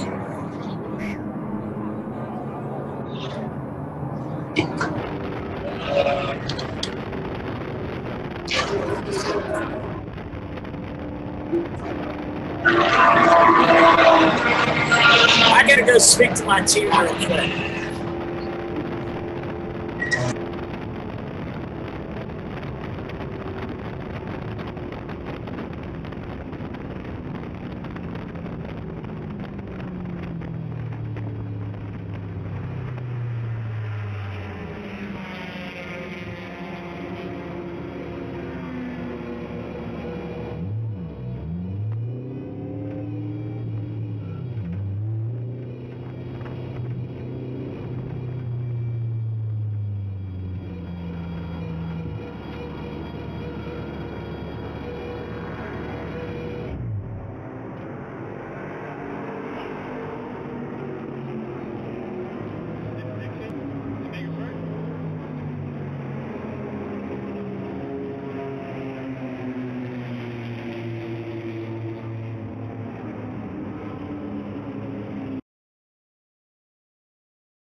There we go. I think you can hear me a little bit better now. Sorry about that, folks.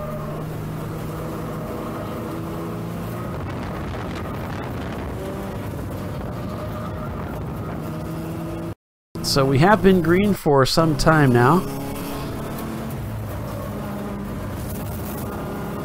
And looks like our, for some reason, our race monitor feed is, we're having some issues with that. Do some checking here.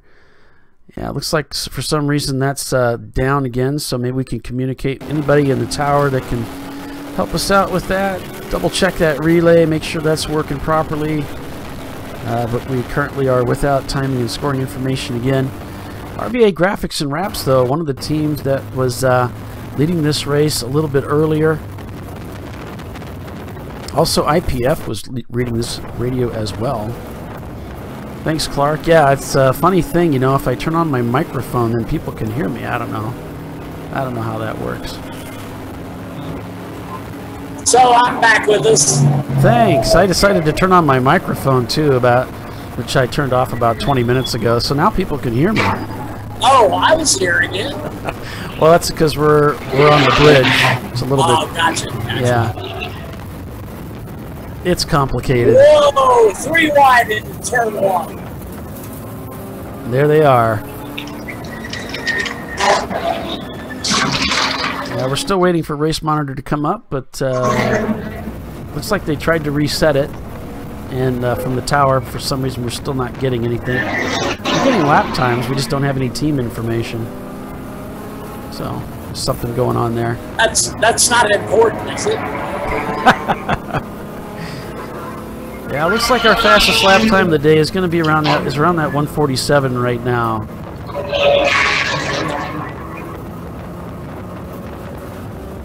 And you can see just how fun this racetrack is on the infield.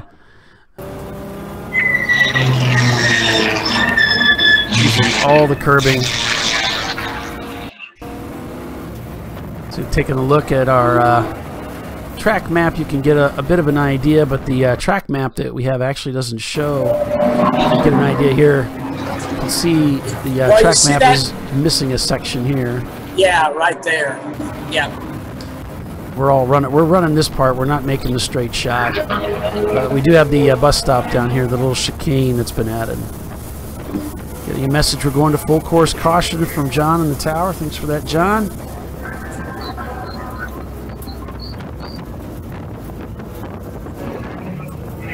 This will be a perfect time to pit for us. It really would be a perfect time for a lot of teams, so we can expect to see a flurry of activity. Hit! Hit! Hit!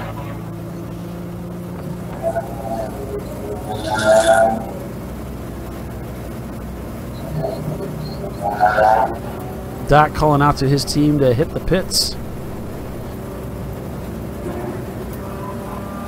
We were going to go to E-Racing, but I think they shut their camera. They might have shut their car down or their camera off just as we were going to them. It looked like they were in the pits as well. It's not connected to the car, so it shouldn't have any issue. Yeah, I'm not sure what happened. We had them just as we were going to them, and then it went offline. All right, we just removed the thermostat on the BMW just to make certain it's not stuck closed. So now we're waiting for a cap. So water was the pressure cap was actually shooting water out from it. You know, where you fill up the water on the E36. Right. So that shouldn't do that, right?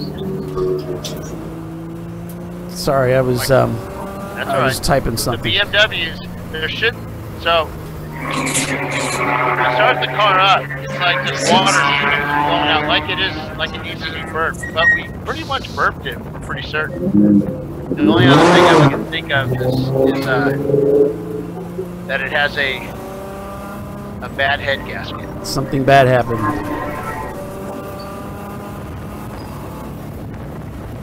Yeah, it could be. So this full course yellow was perfect for my team. We were going to pit on the 2-hour mark. We came in at 10:56. So that's great. My guys are right on top of it.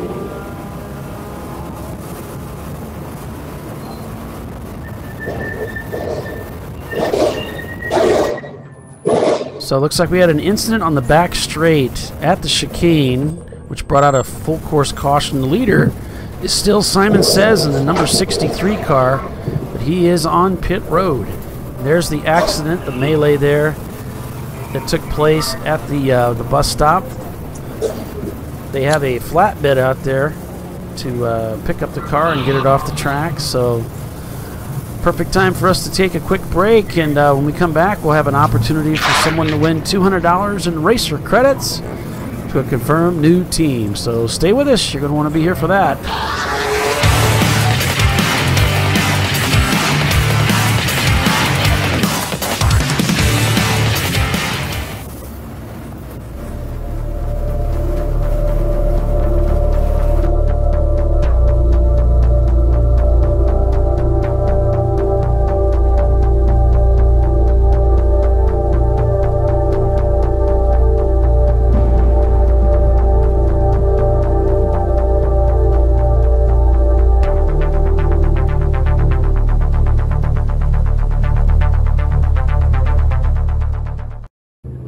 Welcome back to this weekend's Champ Car race presented by RVA Graphics and Wraps at the Charlotte Motor Speedway for the Racing Radio's Grand Prix. 14 hours of endurance racing as we count down these 14 continuous hours of racing into the night. Checkers at 11 o'clock tonight at this raucous roval in Charlotte, North Carolina. On board here, you can see the Mean Green Racing team now back in the garage area as they take that car behind the wall to work on it. So the ruling is 30 minutes maximum is how much time you can spend in the pits working on your car, or they start penalizing you additional laps.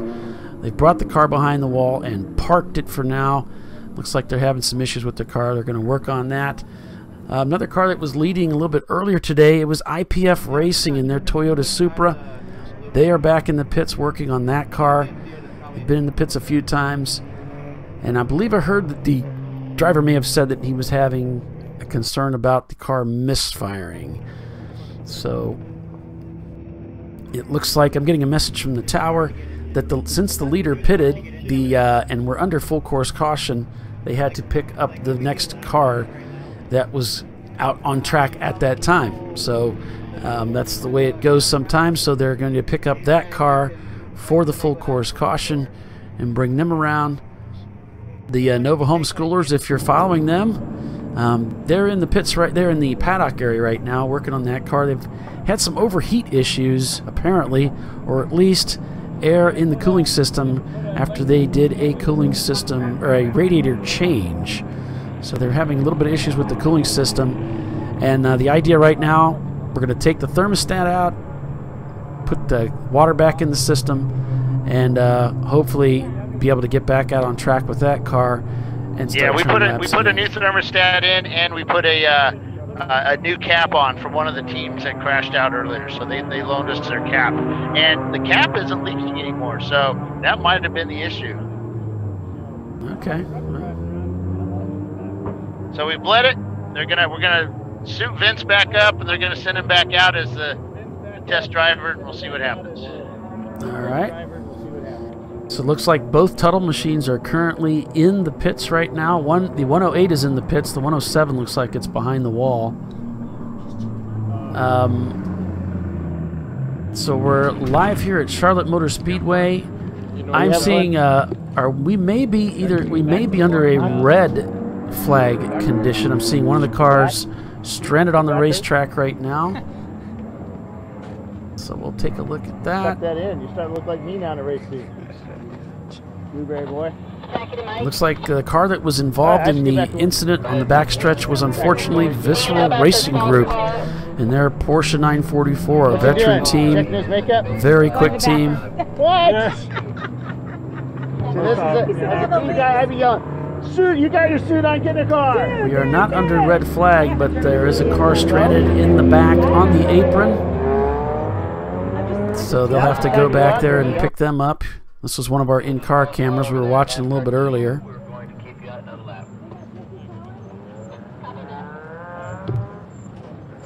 So the 991 looks like they're out of it. This may be the NLS racing team that is stranded on the apron. We got cars just following Falling everywhere. Which car did you say was out right now, Bill? 991. The 991 car. That's Jams Motorsport in their Porsche. 464 just hit Danger Racing. Okay, thanks for that, Bill. No, we just wrecked it. Oh, shit. We wrecked the car coming out of the... Hold on, let me... behind you. Behind you. Hey, the 918, here they are. Were you in the car? No, another driver was in the car. He just radioed in and said he wrecked it. It's not drivable. We think it happened coming out of the chicane on the back straight, but, you know, it just went by, so we'll have to go take a look. Little duct tape? Yeah, maybe. We'll see. All right, guys, good luck. Thanks. Did you guys get that? Yeah, that was the 918 car, and we got a report from the tower that was the car. The Visceral Racing Group was the one that was into the... had trouble in the back there. Yeah, I saw their driver walking back, so, yeah. Yeah, he said he might have lost it going into the... Okay, John, thanks for that chicane update. in the back. Okay, Bill, thank you. So we're full course caution. We're sorry we don't have our data coming back from Race Monitor. I think I'm seeing Race Hero is now up and running, so we'll try and get you some information there. Yep, looks like that's running, so we'll get a capture there. Yeah, a lot of that stuff is beyond our control.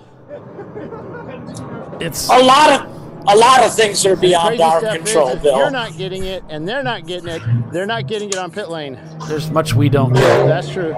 So if they're not getting it there, they're not getting it on pit lane either. So.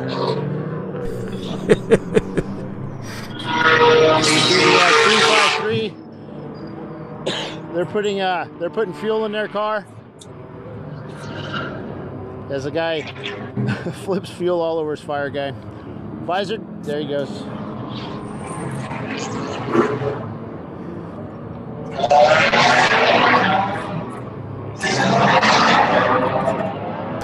So I'm working in the background here, folks. What I'm doing is I'm going to get us our timing and scoring information. So I'll have that here for you momentarily.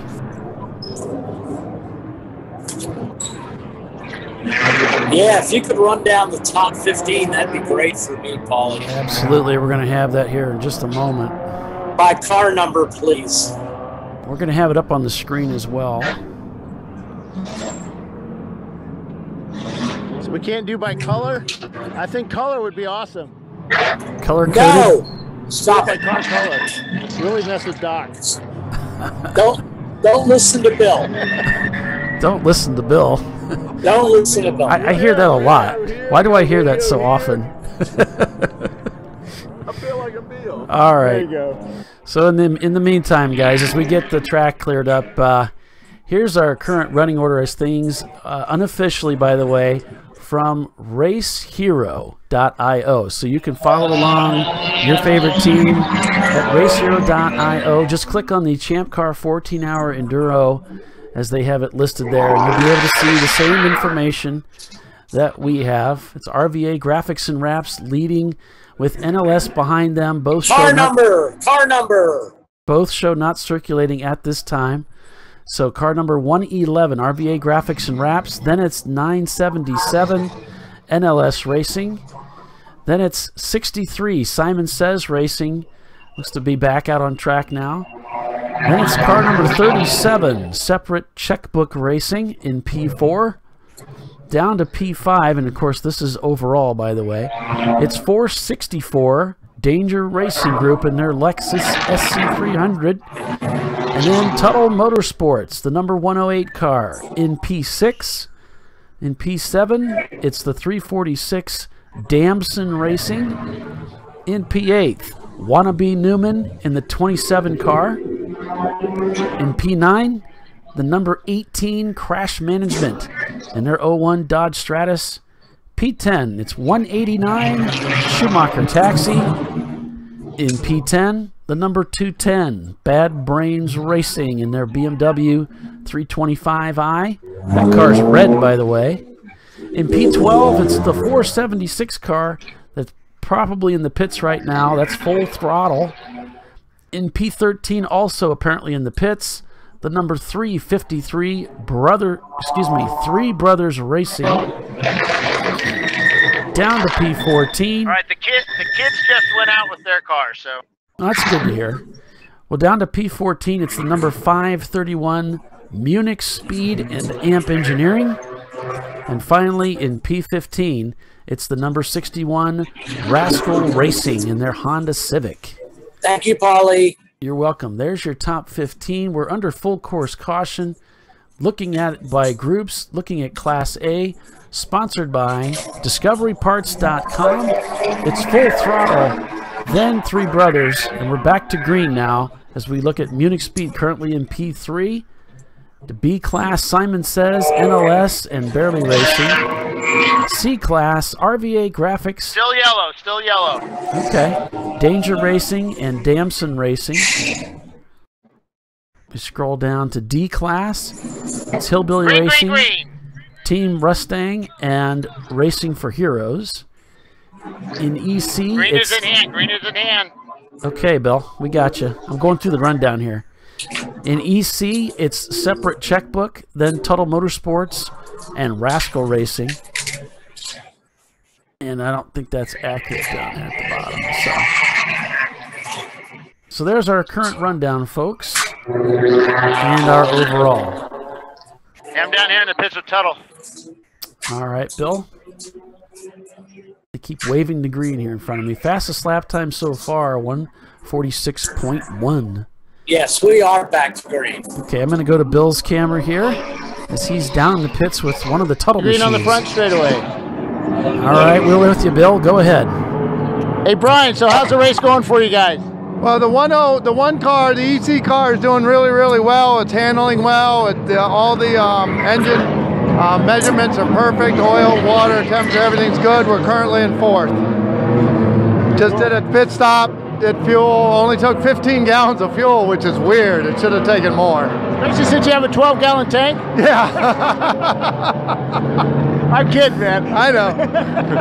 We kid because we care. No, we have a tank that we blew up with an air gun, you know. That's right. Air gun's the best thing in the world, man. You know, it makes the car more aerodynamic, too. Absolutely. Yeah. The other car that I was driving was running perfect, and we had some electrical problem, and it just shut off, and it took us over an hour now to figure it out. I don't know what happened, but from what I understand, it's coming back out and going back out. Good, good, good. All right, good luck out there. Here comes your car down the front straightaway. Thank you. You called the green, and I told you to go.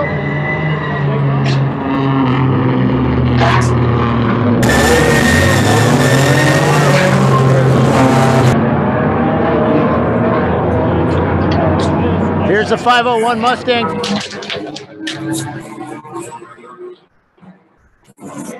Yeah, we lost Bill there. We'll get him back here. I just got to get him programmed in here. Unfortunately, he always shows back up again. There we go. We got you back, Bill.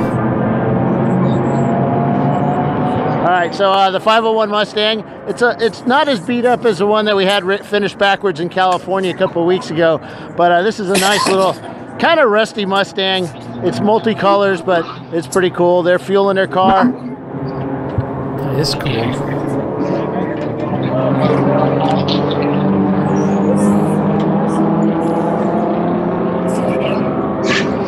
All right, guys, I'm going to step away for a quick break. I'll be right back.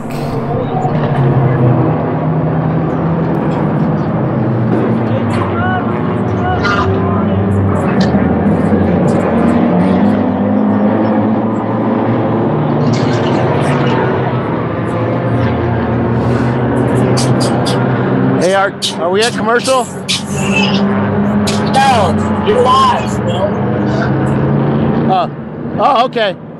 So the Mean Green machine just pulled into pit lane. The Honda Civic, one of our car cameras in it. So the 501's still fueling right now. They've still got good tags on this car, actually. So this is a street legal car. I like it. You hear the brakes? The brakes are the racing brakes on some of these cars vibrating.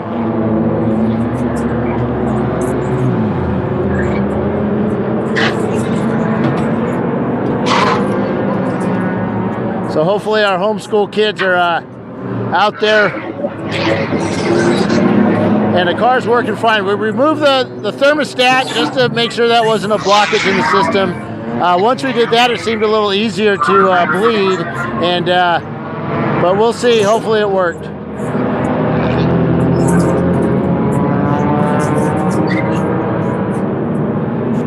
And let's see, somebody's coming down pit lane here. Nope, yep, nope. Looks like they might be going behind the wall. It is the number, can't see it. It's all beat up on one side, sorry. It was black. It looked like a Honda for you, Doc. Yeah, I couldn't see it either, Bill. All right, here comes a gaggle of cars coming down front straightaway.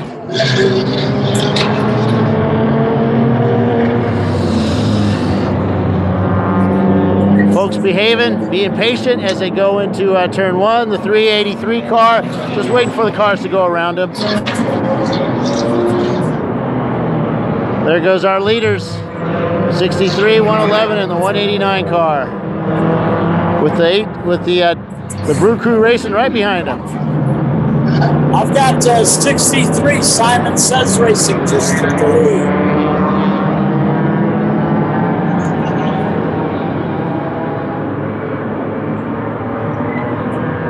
There's Ella, 890, coming in with the 776 right on him. The 108 car catching the 129 there. Here comes Danger Racing.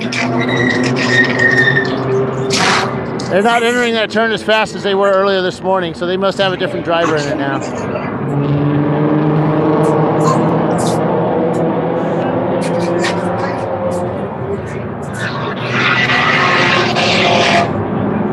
Okay, getting a message from Kyle there of an on-track incident. 621, they're back out on track. I don't have any further information on that.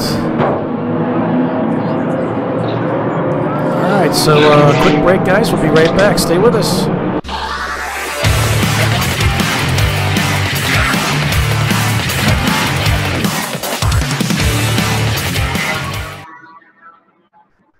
Well, if you're just joining us, welcome to this weekend's Champ Car race presented by RVA Graphics and Wraps at the Charlotte Motor Speedway for the Racing Radio's Grand Prix. I'm Paul Velton along with Doc Waldrop and Bill Strong here this weekend covering the race. So I'm showing a new leader there, Paulie, with the number 63, Simon Says Racing. He's taking the lead. Yeah, if you didn't hear Doc there, Simon Says is retaking the lead of this race. RVA Graphics in second. Tuttle Motorsports in the 108 EC car in P3. Danger Racer Group in fourth. And Danson Racing in fifth. Our fastest lap time turn so far, 146.1 by Three Brothers Racing in their Mazda Miata. Of course, Miata's strong out here at this racetrack this weekend, not because of the oval part, but because of the infield is very twisty.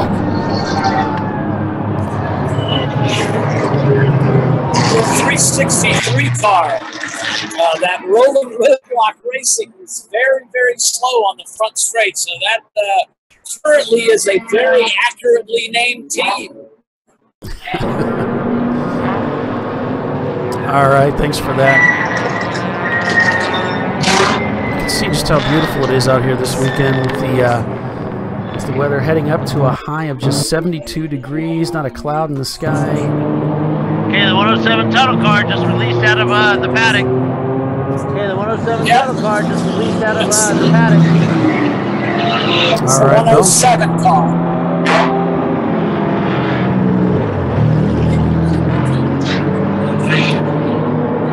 And I think our homeschool kids did not get just one lap, so they might be back in the paddock. All right, Bill.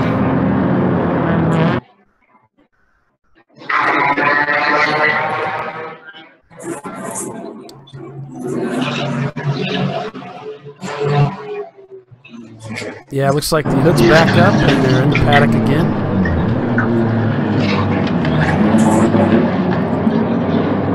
So turning out to be a tough morning for those kids, but they'll get it sorted out.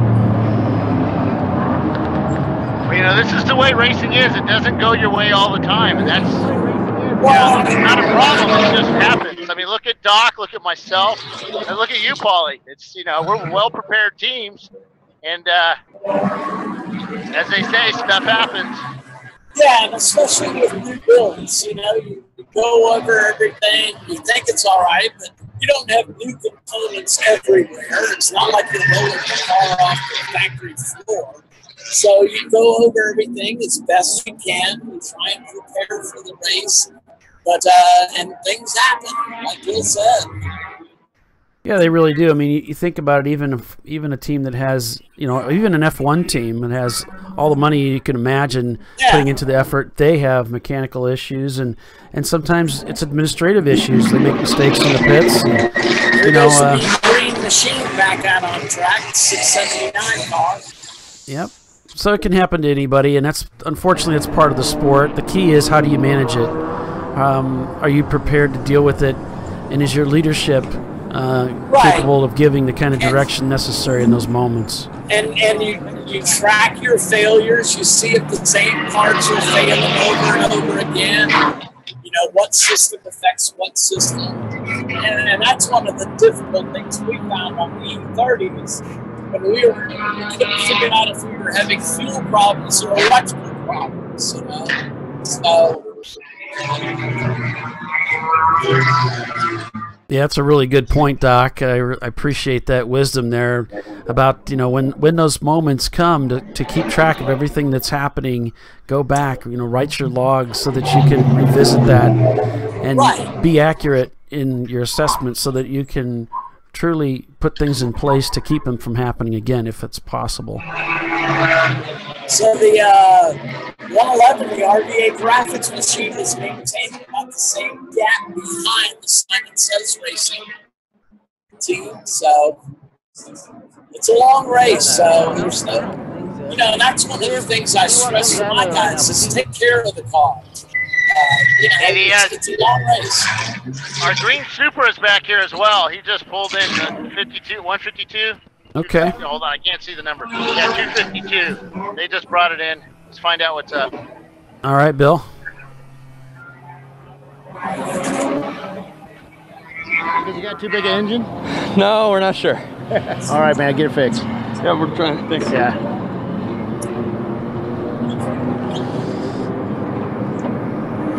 All right, so obviously some issues there with the Super. They're not sure what the deal is. That car was leading the race earlier today, and now for some reason they're having trouble. So yeah, Doc, I don't know what's going on, but what I'm hearing is like I'm hearing a lot of background noise loudly. I'm hearing like wrinkling of paper loudly, but then when you speak, it's like you're underwater. So I suspect like that right there was really loud. So I'm suspecting that there's something up with your microphone. Maybe is the mic facing the right direction? Does it have like a hole that needs to face your mouth, or I don't know. No, it's facing correctly. Everything's correct. Because it's like you're shouting from the other side of the room when you talk, but everything else that's around you is really loud. We can hear you, but it's difficult. That's why I thought, is there more than one microphone up there? Are you working off of a laptop by chance? Yeah. Okay. I'm wondering if the bridge is using the microphone on the laptop instead of the microphone on your headset, because that's what it sounds like to me.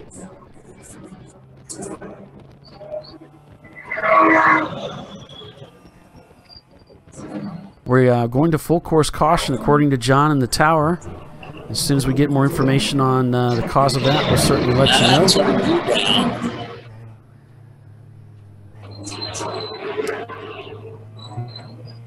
So 11 hours and 36 minutes left. If you're just joining us, we're just going to full course caution here. We're at Charlotte Motor Speedway for the Racing Radio's Grand Prix, a 14-hour contest that'll take us to 11 o'clock tonight. Early in the season here, a lot of teams out here for the first time this year, including this team. It's a brand new build for them. That's Mean Green Racing and their Honda Civic. We have a tire wall impact at turn 1. Oh yeah, car is straight off into the tire barrier as much as before. So they're going to have to work on that. I believe that is the same group of tires that were hit earlier. So do me a favor once, Doc, just with your finger, just touch that microphone. Let me see if I can hear it when you touch the mic on your...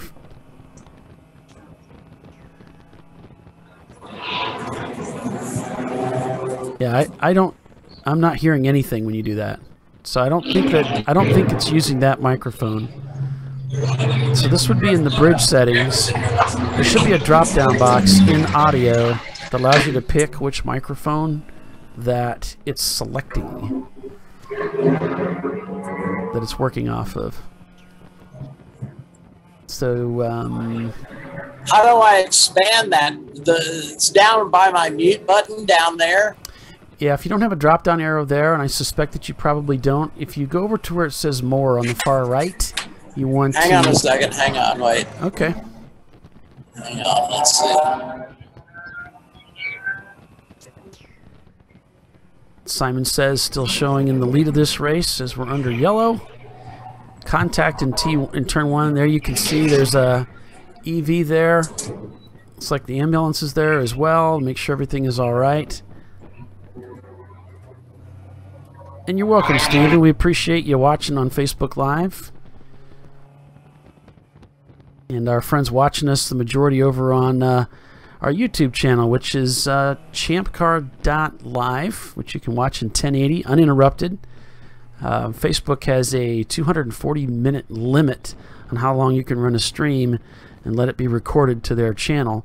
So, so sometimes I get notifications in time, and other times I don't, and they just cut us off.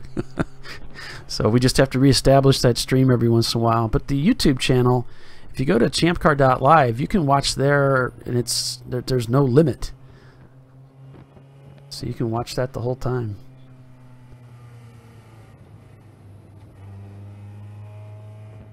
And just while we're doing this, I'm just trying to help Doc out here with something. I'm gonna try something else here.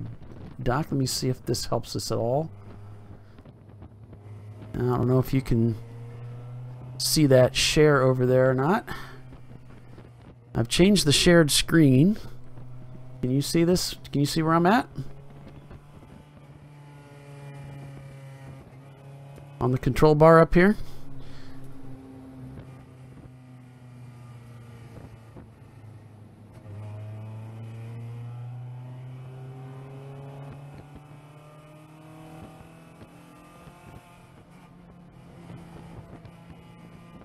Yeah. So officials are working to get that cleared up, and as they get that cleared, then we should be able to go back to green flag racing here shortly.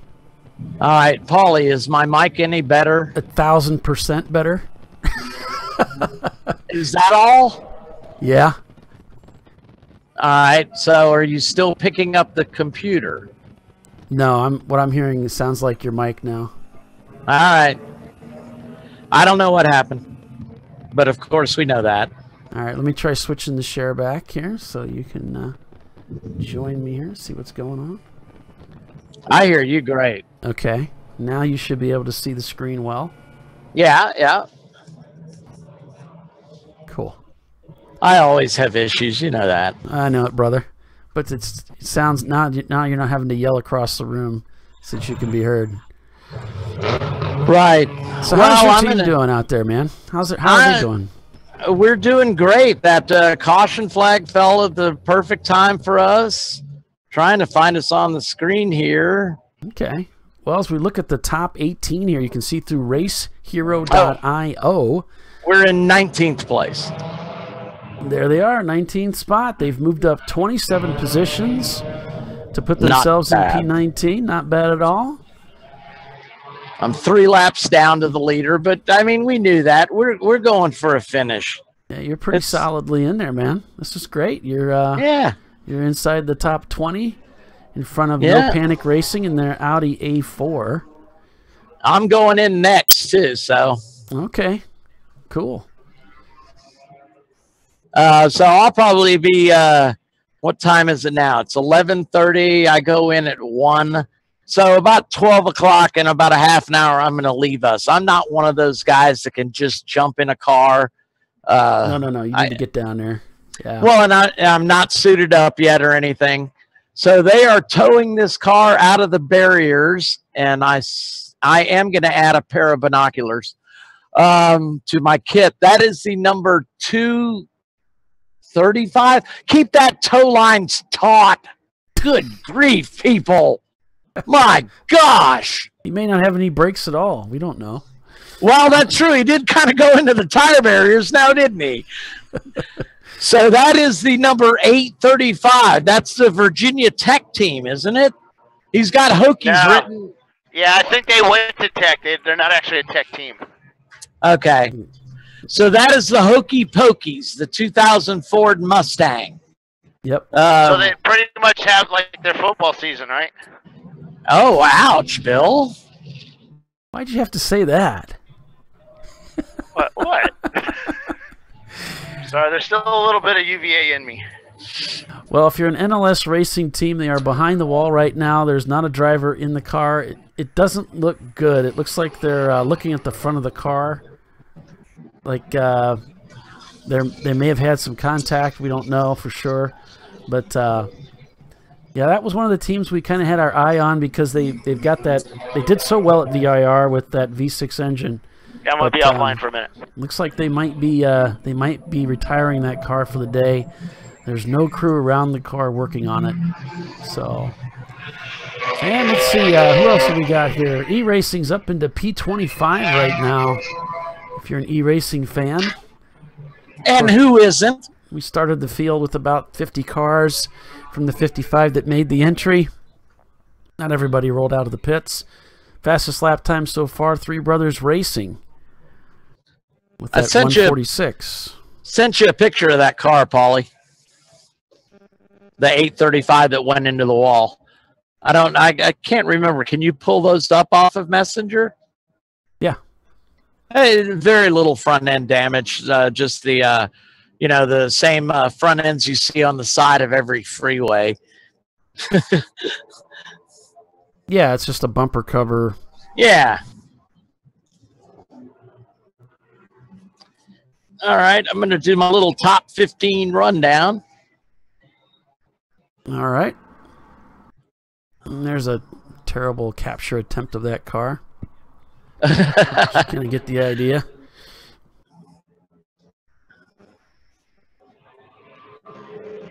So some of the cars we were following a little bit earlier, IPF Racing, we had a camera in their car.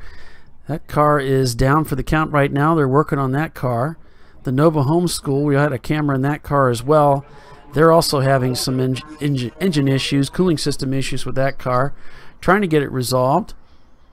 We were also on board with the E-Racing team, and they are out there still turning laps. You can see on board here with Elon and his team. Of course, we're full course caution right now.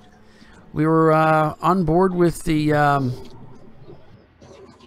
Mean Green Racing team. They've been in the pits for a few things. They're still working out some of the teething issues. We are on that back car. to green flag racing. Back to green flag racing. All right, thank you for that. Bad Brains Racing. We were on board with those guys for a little while.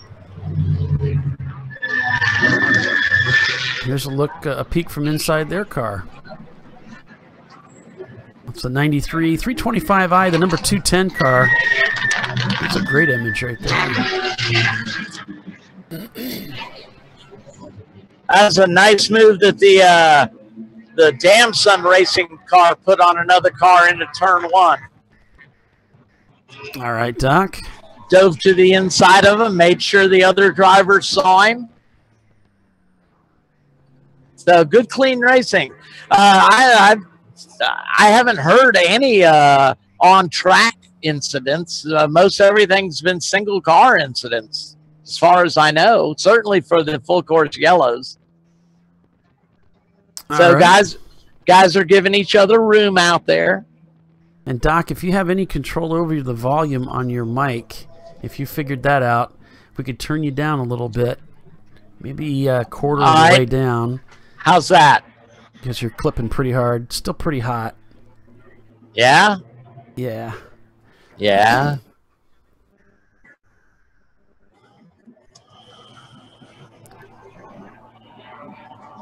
let's see if I know how to do that. That's going to be back in the settings on the bridge again. Right. So it should be in that same section where you were looking at before, I would guess. That was a couple of minutes ago. I don't remember that. Oh, I'm sorry. On board with Mean Green Racing in that fresh build. And it's great to see these guys on track with a fresh build. It's so challenging, even to keep a car that's been combed through on track for the full race. And have them out there running laps. It's great to see. You hear those brake squeals going in the background there. That's coming off of, that's coming out of the tower, actually. They're able to hear that as the cars go down towards turn 1. So we're going through the bus stop here. Back up onto the oval. And then you'll see the pit entry just to the left here as he comes to the front straightaway section here at Charlotte Motor Speedway.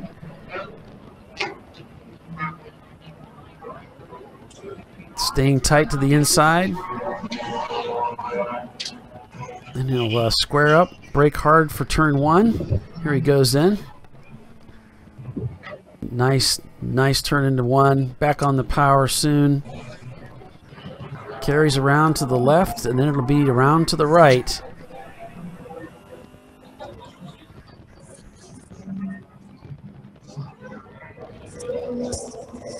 So is that any better, Paulie? Yeah, I think so. I've got my... That's still clipping, though, if you can back it down any further. Well, I hit the USB audio device, and I can't seem to turn it down. It goes to another window. Yeah. It's probably being... It's a settings thing. As long as you're not shouting, I think it's perfectly fine. I just know it's hard not to. I know, because you got a lot of noise in the background, too. Well, and I get excited. And that's okay. We're racing. Man, we love you just the way you are, brother. I'm not trying to change you. I'm too old to change. Oh, is that the excuse? Okay. Oh, I'm set in my ways, brother. I think you love that one. I'll look forward to that. Someday I'm going to be old, and I'm going to use that all the time. Happens to the best of us. Yeah. Yes, it does. So it's Simon Says up front right now. Who would have thought that? RVA Graphics in second, Danger Racing in third, Tuttle Motorsports in fourth in the 108 car, and Damson Racing in P5. Team that was leading earlier, and Crash Management still in P6, still in the top 10. Schumacher Taxi up in 7th, Separate Checkbook Racing in 8th, Wannabe Newman in 9th, and Bad Brains Racing in P10. By the way, if you are a new team to Champ Car, and we have so many teams that are just getting spooled up, getting their cars put together, I'm going to give you an opportunity to win $200 in racer credits for a confirmed new Champ Car team. That's the criteria. If you are a confirmed new Champ Car team, be the first team captain to text me at 260-602-9101. That's 260-602-9101. For a confirmed new Champ Car team, first team captain to text me wins $200 in racer credits. So that's credits towards your first race or your next race if you're already signed up. And we're going to see a lot of teams out at Watkins Glen here. Well, there's still some spots available at Thunder Hill, guys, if you want to race out west there. I'm telling you, what a field at Watkins Glen. It's going to be a lot of fun. It's a beautiful racetrack, rich heritage. I can't wait to put wheels on it. Finger Lake area of New York. It's one of the few tracks I've never been to. But I'm going to be up there. Unfortunately, my car won't be there, but that's a little too far a tow for us at the moment. Rodney. Oh gosh, what's Rodney saying? Well, you know, we're offering this $200 credit, and he says, "How about guys who are broke from building a new car? How about can they get a discount?" Well, I mean, change your team name, Rodney. I think that'll be fine, right? That would be about everybody. Yeah. Well, you know, tough. I used to joke that I had a 10-foot car, and now we've got about a 30-foot car. I don't get. I wish you wouldn't tell adult jokes when I'm around because I don't get the grown-up stuff. No, it used to look good from 10 feet away. Now you got to get about 30 feet away. Okay, now I understand. My mind has to catch up with the grown-up thoughts. I don't get it. Well, you know, that's an old theater joke, is you get new students in theater that are painting scenery, and it's like, guys, the audience is 50 feet away, you know? They can't see that little detail you put in. You got to make things big. Rusty Datsun Racing. Yeah, that would be an unfortunate, accurate description of Datsun Racing. They do get the cancer. It's terrible. Well, I hope Rodney's able to use some of his stuff from the ZMW, because that was a fast car. But I believe Rodney said I saw on there that the frame was bent too severely, I believe. And so he's going to build a new car. I think he plans on joining us in the fall, I believe. Or rejoining us. Yeah, it was just a few laps from the end of the race there at Daytona 2 weeks ago, and somebody nosed into him, and that did it. He already had plans to move to a different car anyway, right? But of course, that's not the way you want to. You don't want the decision made for you. You want to make the decision yourself. Right, exactly. It was kind of forced upon, and came away pretty sore from that race, and as so many guys do that get banged up. But yeah, putting another car together, and looking forward to seeing him out there again with that car.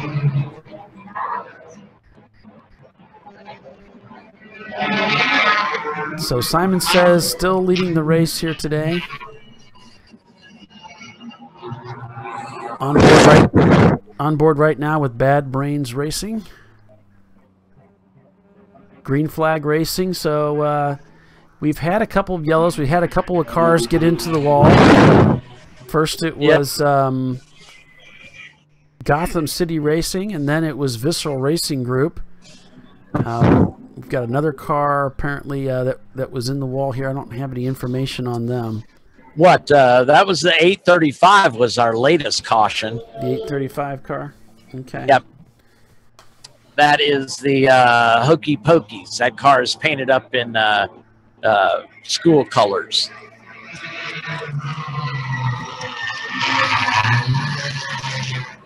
So Simon Says still maintaining about, what, a 2.5 gap or so. Yeah, absolutely. About a 2.5. Then Tuttle Motorsports in the EC car in P3, right on their tail, a .136 difference. Danger Racing Group in P4, back about a half a second. So these guys are running pretty much nose to tail. Just 5 seconds in the rears is Damson Racing. Then Crash Management and that Dodge Stratus back 5 seconds. These guys are all within sight of each other. Yeah, and there's no sense in pushing it. We've still got a lot of racing to go. Oh, man, you're crazy. I'm going to push it as hard as I can. Yeah, well, you're young. Thanks. I'll take that. Slow mover on the apron. Round 1 and 2 is the message we're getting from the tower. So we'll go back on board with Bad Brains and see if we can... An LS car is on pit road right now. The 977's pitting. Okay, thanks for that. Because they were having some pretty... They were behind the wall a little bit earlier, so... Were they? Yeah. Okay. Bad Brains currently in P11, by the way. In that That's the car that won here 2 years ago. Yeah, we've been keeping as the Racing for Heroes Camaro gets a little loose going through the corner there, manages to hang on to it, which is good. And this is a lot of fun through here. There's a lot of elevation. This is very steep through here, the up and down undulation. It takes them back out onto the oval here. I believe the Tuttle car just took the lead. Yeah, I have that here on both. That the 108 car, the EC car, has taken the lead away from Simon Says. Again, they were very close together. That time through a 1.3 second deficit.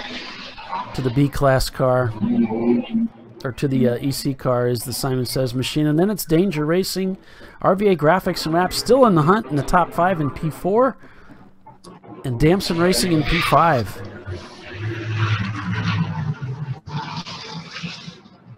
There goes the Mustang that we were looking at earlier in the pits.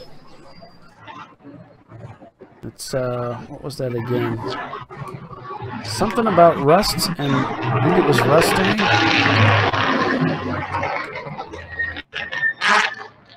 Great to see NLS back in the pits, though. That's a good sign. We'll check in with those guys. So they were behind the wall, I take it. They were. But NLS is back on the track again, so.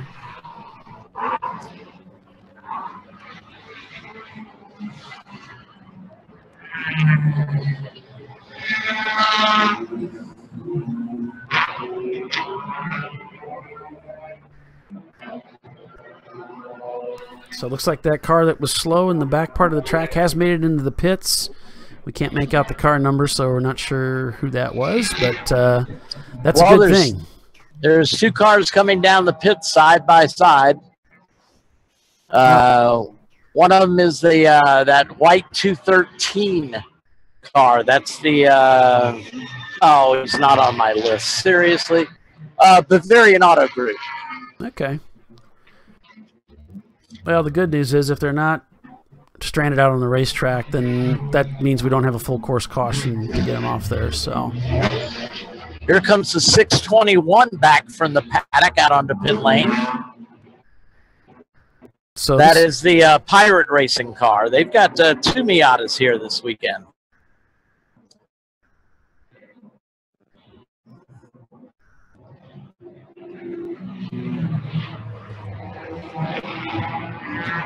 So is my mic still holding up okay, Paulie? Yep, you're great.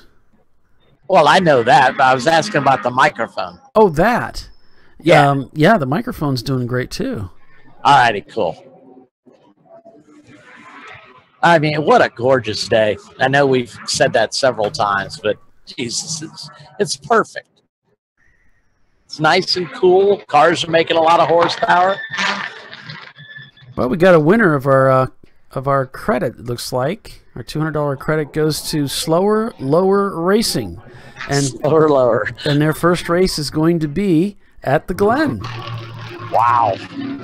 Car number 684. So congratulations, guys. And I'll get this information over to Andrea, and she'll connect with you and get that taken care of. She'll set you right up. Andrea's actually here doing registration. Her and Mike brought their kids along. So we had a great opportunity. Mike was chatting with us the other day, and he said, hey, one of the guys that's racing with us, that's the Coronas teams, they've got 2 cars out here. He works at Joe Gibbs Racing and gave us a top-to-bottom tour of Joe Gibbs Racing. And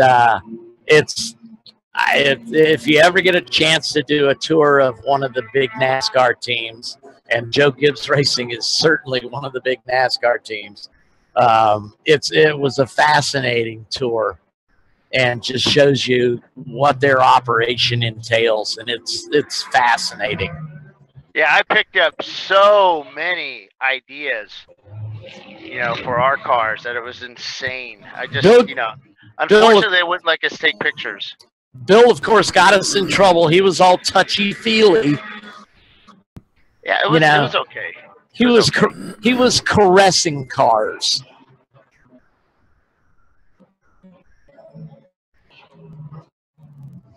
Looks like car number 210 blue is going to be black flagged. Hey, did our camera go down here at the bus stop? Yeah, that camera went down this morning. 434 is behind the wall. That is the Curvy Road Racing BMW. Right. So a couple things here I need to announce. First, car 210 is being black flagged for blowing the bus stop. Okay. Ah. Another thing I need to bring up is I said something earlier about picking up the Simon Says was our leader. They were in the pits, and I may have made it sound as though I was saying we picked up the wrong leader on the track. I don't believe I said that, but let me just clarify that statement, that we did not pick up the wrong leader. We know who the leader is, and if they're in the pits or if they're out there on the track, we just take the next car after them. That's standard racing practice. Yes. So I just wanted to clarify that. That message was brought to me by Mike, and I want to make sure that that gets put out there. I don't want to mislead anybody with anything that was said. Yeah, I mean, you can't. Here's the deal. If the leader's in the pit, the pace car can't pick up the leader because they'd be on the pit road. And that does us no good at all. So we pick up the next car in line. Right. And that's exactly what happened, I think, is what we're trying to clarify. Yeah.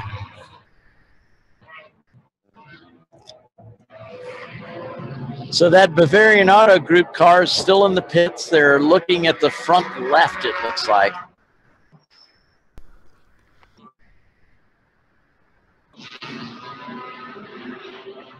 All right, so we're coming up towards the top of the hour. Why, yes, we are. I'm at the bus stop chicane, by the way, with a camera. All right, the 500 car has come back from the paddock. That's the Junk Players special car. It's a VW Jetta GL.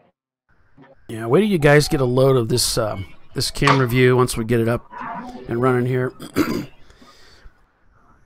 I could use some pointers before my stint. I'm watching carefully. Now we're just waiting for our switcher to get in gear here.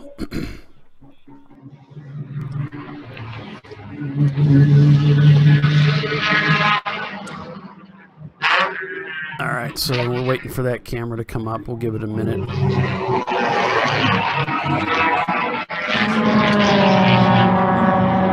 No, it's my camera. It's my camera.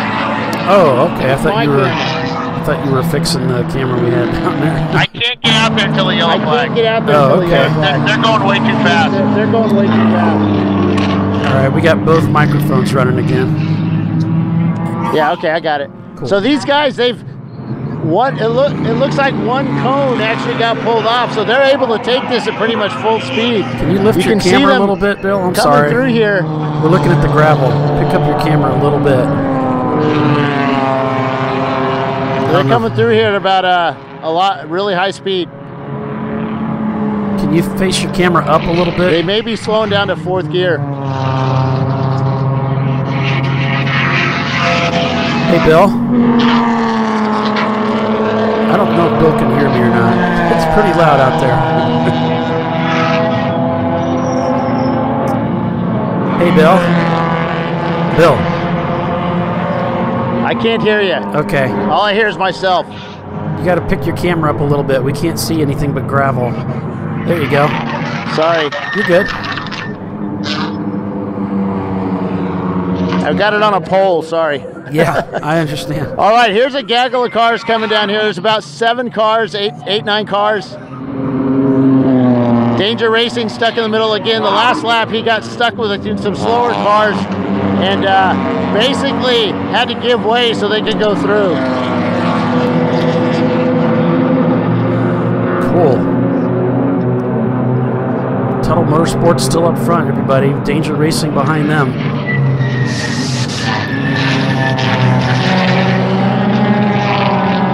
Lexus SC300 doing well here. They are effectively leading this race right now.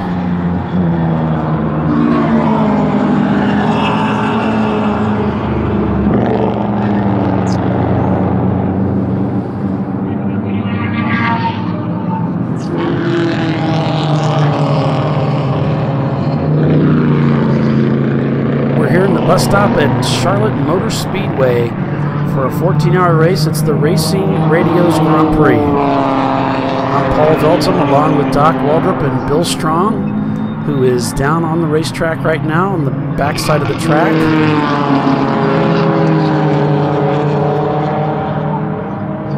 We're 11 hours into this contest. Checkers at 11 o'clock tonight, and then we'll have our awards ceremony. Oh, the MR2 is off. He's real slow going through the bus stop here. Has to slow up to go around him. Woo! That's scary.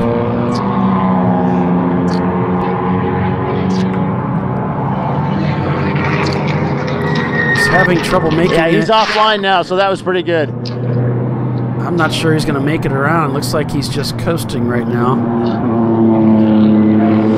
Might have to go back to full course caution to extract that car.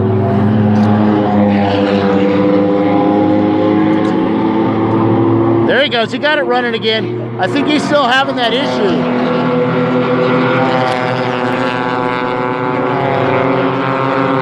The tow car leaders really stretched out his lead. We were having issues with our igniters on the spark plug wires. We had the connectors were just old and rotted, and they would kind of come off a little bit, and then we'd have a stall out issue.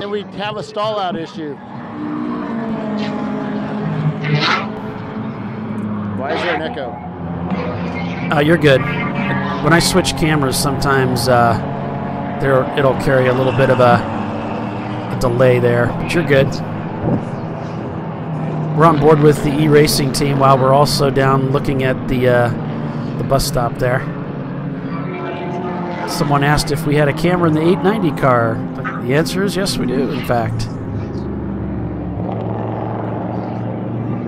As we look at the standings right now, was it 890 or 860? Yeah, it's the 890. Okay.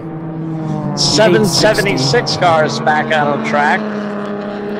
Racing working their way up through the field. They're trying to catch up with you there, Doc. They're in 21st. They're about a minute behind the Brew Crew Racing machine.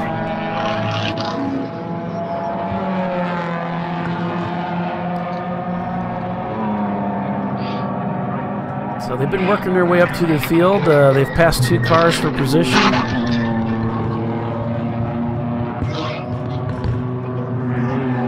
They were down a little bit further, and they've been working their way back up. So there's the Eagle Tower. How is that view? Is that too high? Is that too high? The camera view for the bus stop? No, it's good. I can't hear you. It's good, Bill. It's good. Looks good. Let me see if I can send him a message. It's good, Bill. That's a good spot right there. Gotcha. Leave it there. Got to wait till there's a gap in the cars. On the fence, so. Let me see if I can set up another camera over there. Cool. I can't get to that one during the race because it's right on the course. Scary. Scary close.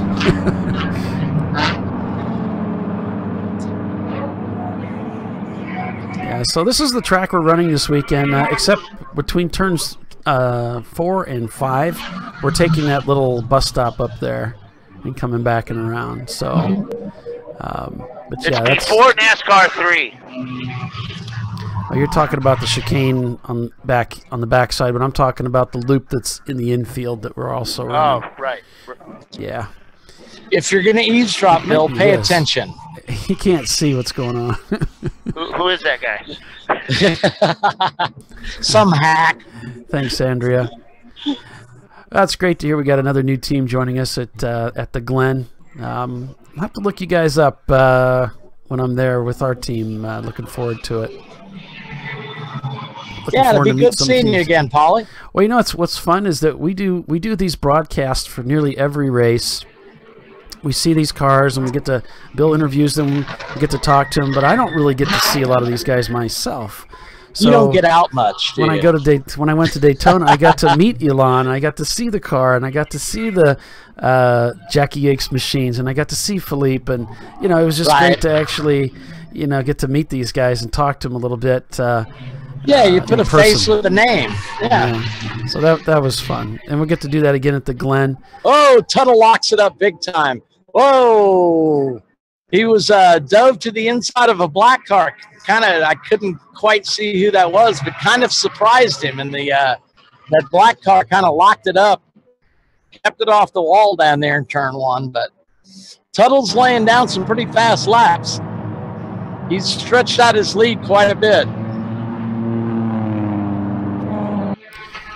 But here's that bus stop that Bill was talking about a little bit earlier. Oh, sorry, that's the wrong slide. I need the wrong scene there. I got to get into it. There we go. So there you can see the cars whistling into that bus stop area in the back side of the track. Around NASCAR 3, as it's called, if you're familiar with the NASCAR corners, which I'm not. I don't really watch NASCAR. But this is down in the heart of NASCAR country here in the Carolinas. This track, steeped in history, opened back in 1960.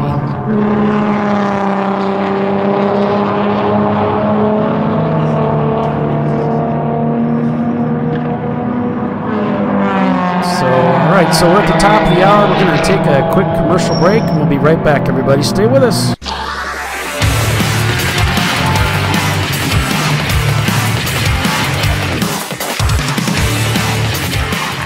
Champ Car Endurance Series is sponsored by RVA Graphics and Wraps, a custom graphics shop that specializes in the design and production of the best quality made-to-order vehicle graphics. And by Lifeline. Lifeline uses the latest technology in motorsport fire suppression and extinguishing and is the leader of in-car fire safety systems using Novec and Triple F foam. And Willwood Disc Brakes. Willwood Engineering is a global leader and manufacturer of high-performance original equipment disc brake solutions. And Cool Shirt Systems. Cool Shirt's personal cooling systems, vests, and garments offer comfort, safety, mobility, and durability when performance matters. And Maxxis Tires. Maxxis Tires International is committed to delivering high-performance, affordable tires to the world. And Frozen Rotors. Premium cryogenically treated brake pads and brake rotors by Diversified Cryogenics. And OMP Sport, one of the world's leading manufacturers of safety equipment and tuning accessories. And by Racing Radios, the leader in racing communications worldwide, providing quality and affordable communication systems for racers and fans alike. And DiscoveryParts.com, offering the best in auto safety racing apparel.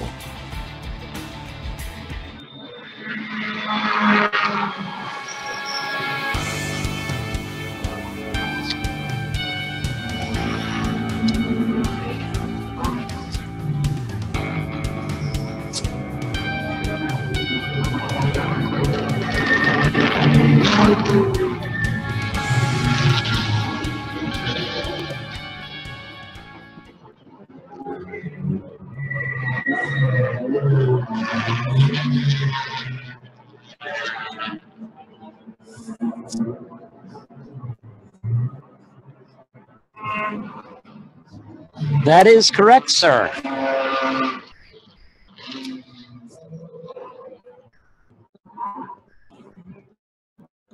Well, iRacing, of course, is a subscription-based services. It has thousands and thousands of members all across the world.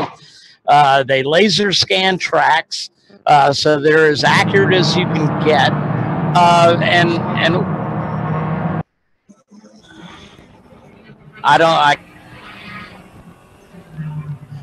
So anyway, we have an iRacing league on Thursday nights, and we have, like you said, an East Coast and a West Coast swing. Starts at 6 p.m. Eastern, if you're on the East Coast or on the West Coast, so it's local time. But anyway, we have a round. We have races all year long, and we mimic the actual Champ Car schedule. So our next race is starting this coming Thursday. We will go to Watkins Glen and do a couple of practice rounds, and then we have a championship round. And the championship round, at the end of the year, the two winners from the East Coast and the West Coast leagues will get a free entry into a real Champ Car race. So the schedule's up on the forum. We've got our own little iRacing section with how to get started, how to finish, and that sort of thing. So it's a lot of fun. Please join us if you can. It's just a lot of fun. You meet your fellow racers and have some fun. We usually have about a 2-hour practice session, and then there's an hour qualifying session, and then a 45-minute race on the practice rounds. But on the championship rounds, the race goes for an hour, and all the races have a mandatory pit stop, and you have to choose before you go racing whether you're going to race the MX-5 Global Mazda Cup car, or if you're going to race what they call the street stock. And the street stock is your typical big American V8 iron. They each have their advantages. They each have their disadvantages. So choose wisely. But it's a lot of fun. Oh, the 213, the Bavarian Auto Group, has come in with his rear muffler is dragging against the back of his tire. So he's...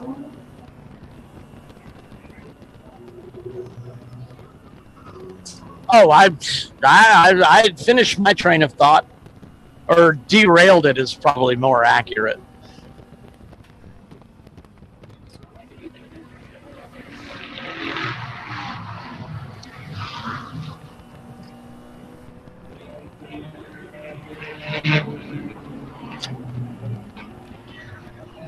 The entire infield is open. There is no outside seating for this race.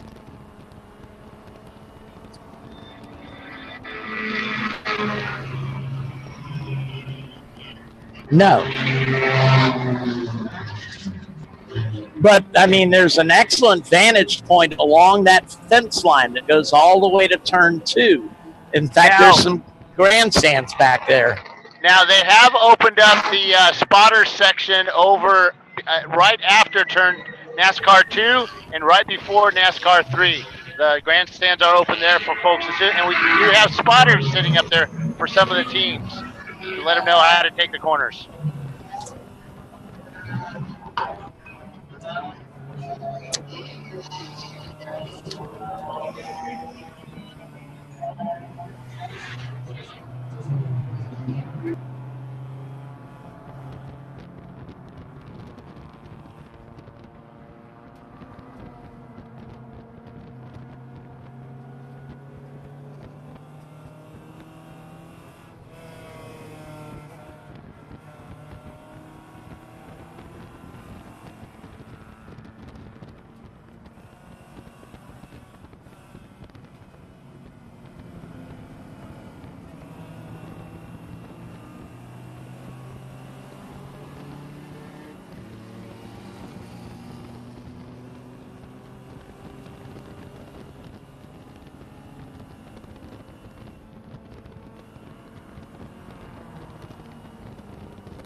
Hey, Paulie, I am going to take my leave of y'all for a while. Just going to go get my head right and then change in my driver's suit and go out there and try and not embarrass myself. All righty, will do. All right, bye.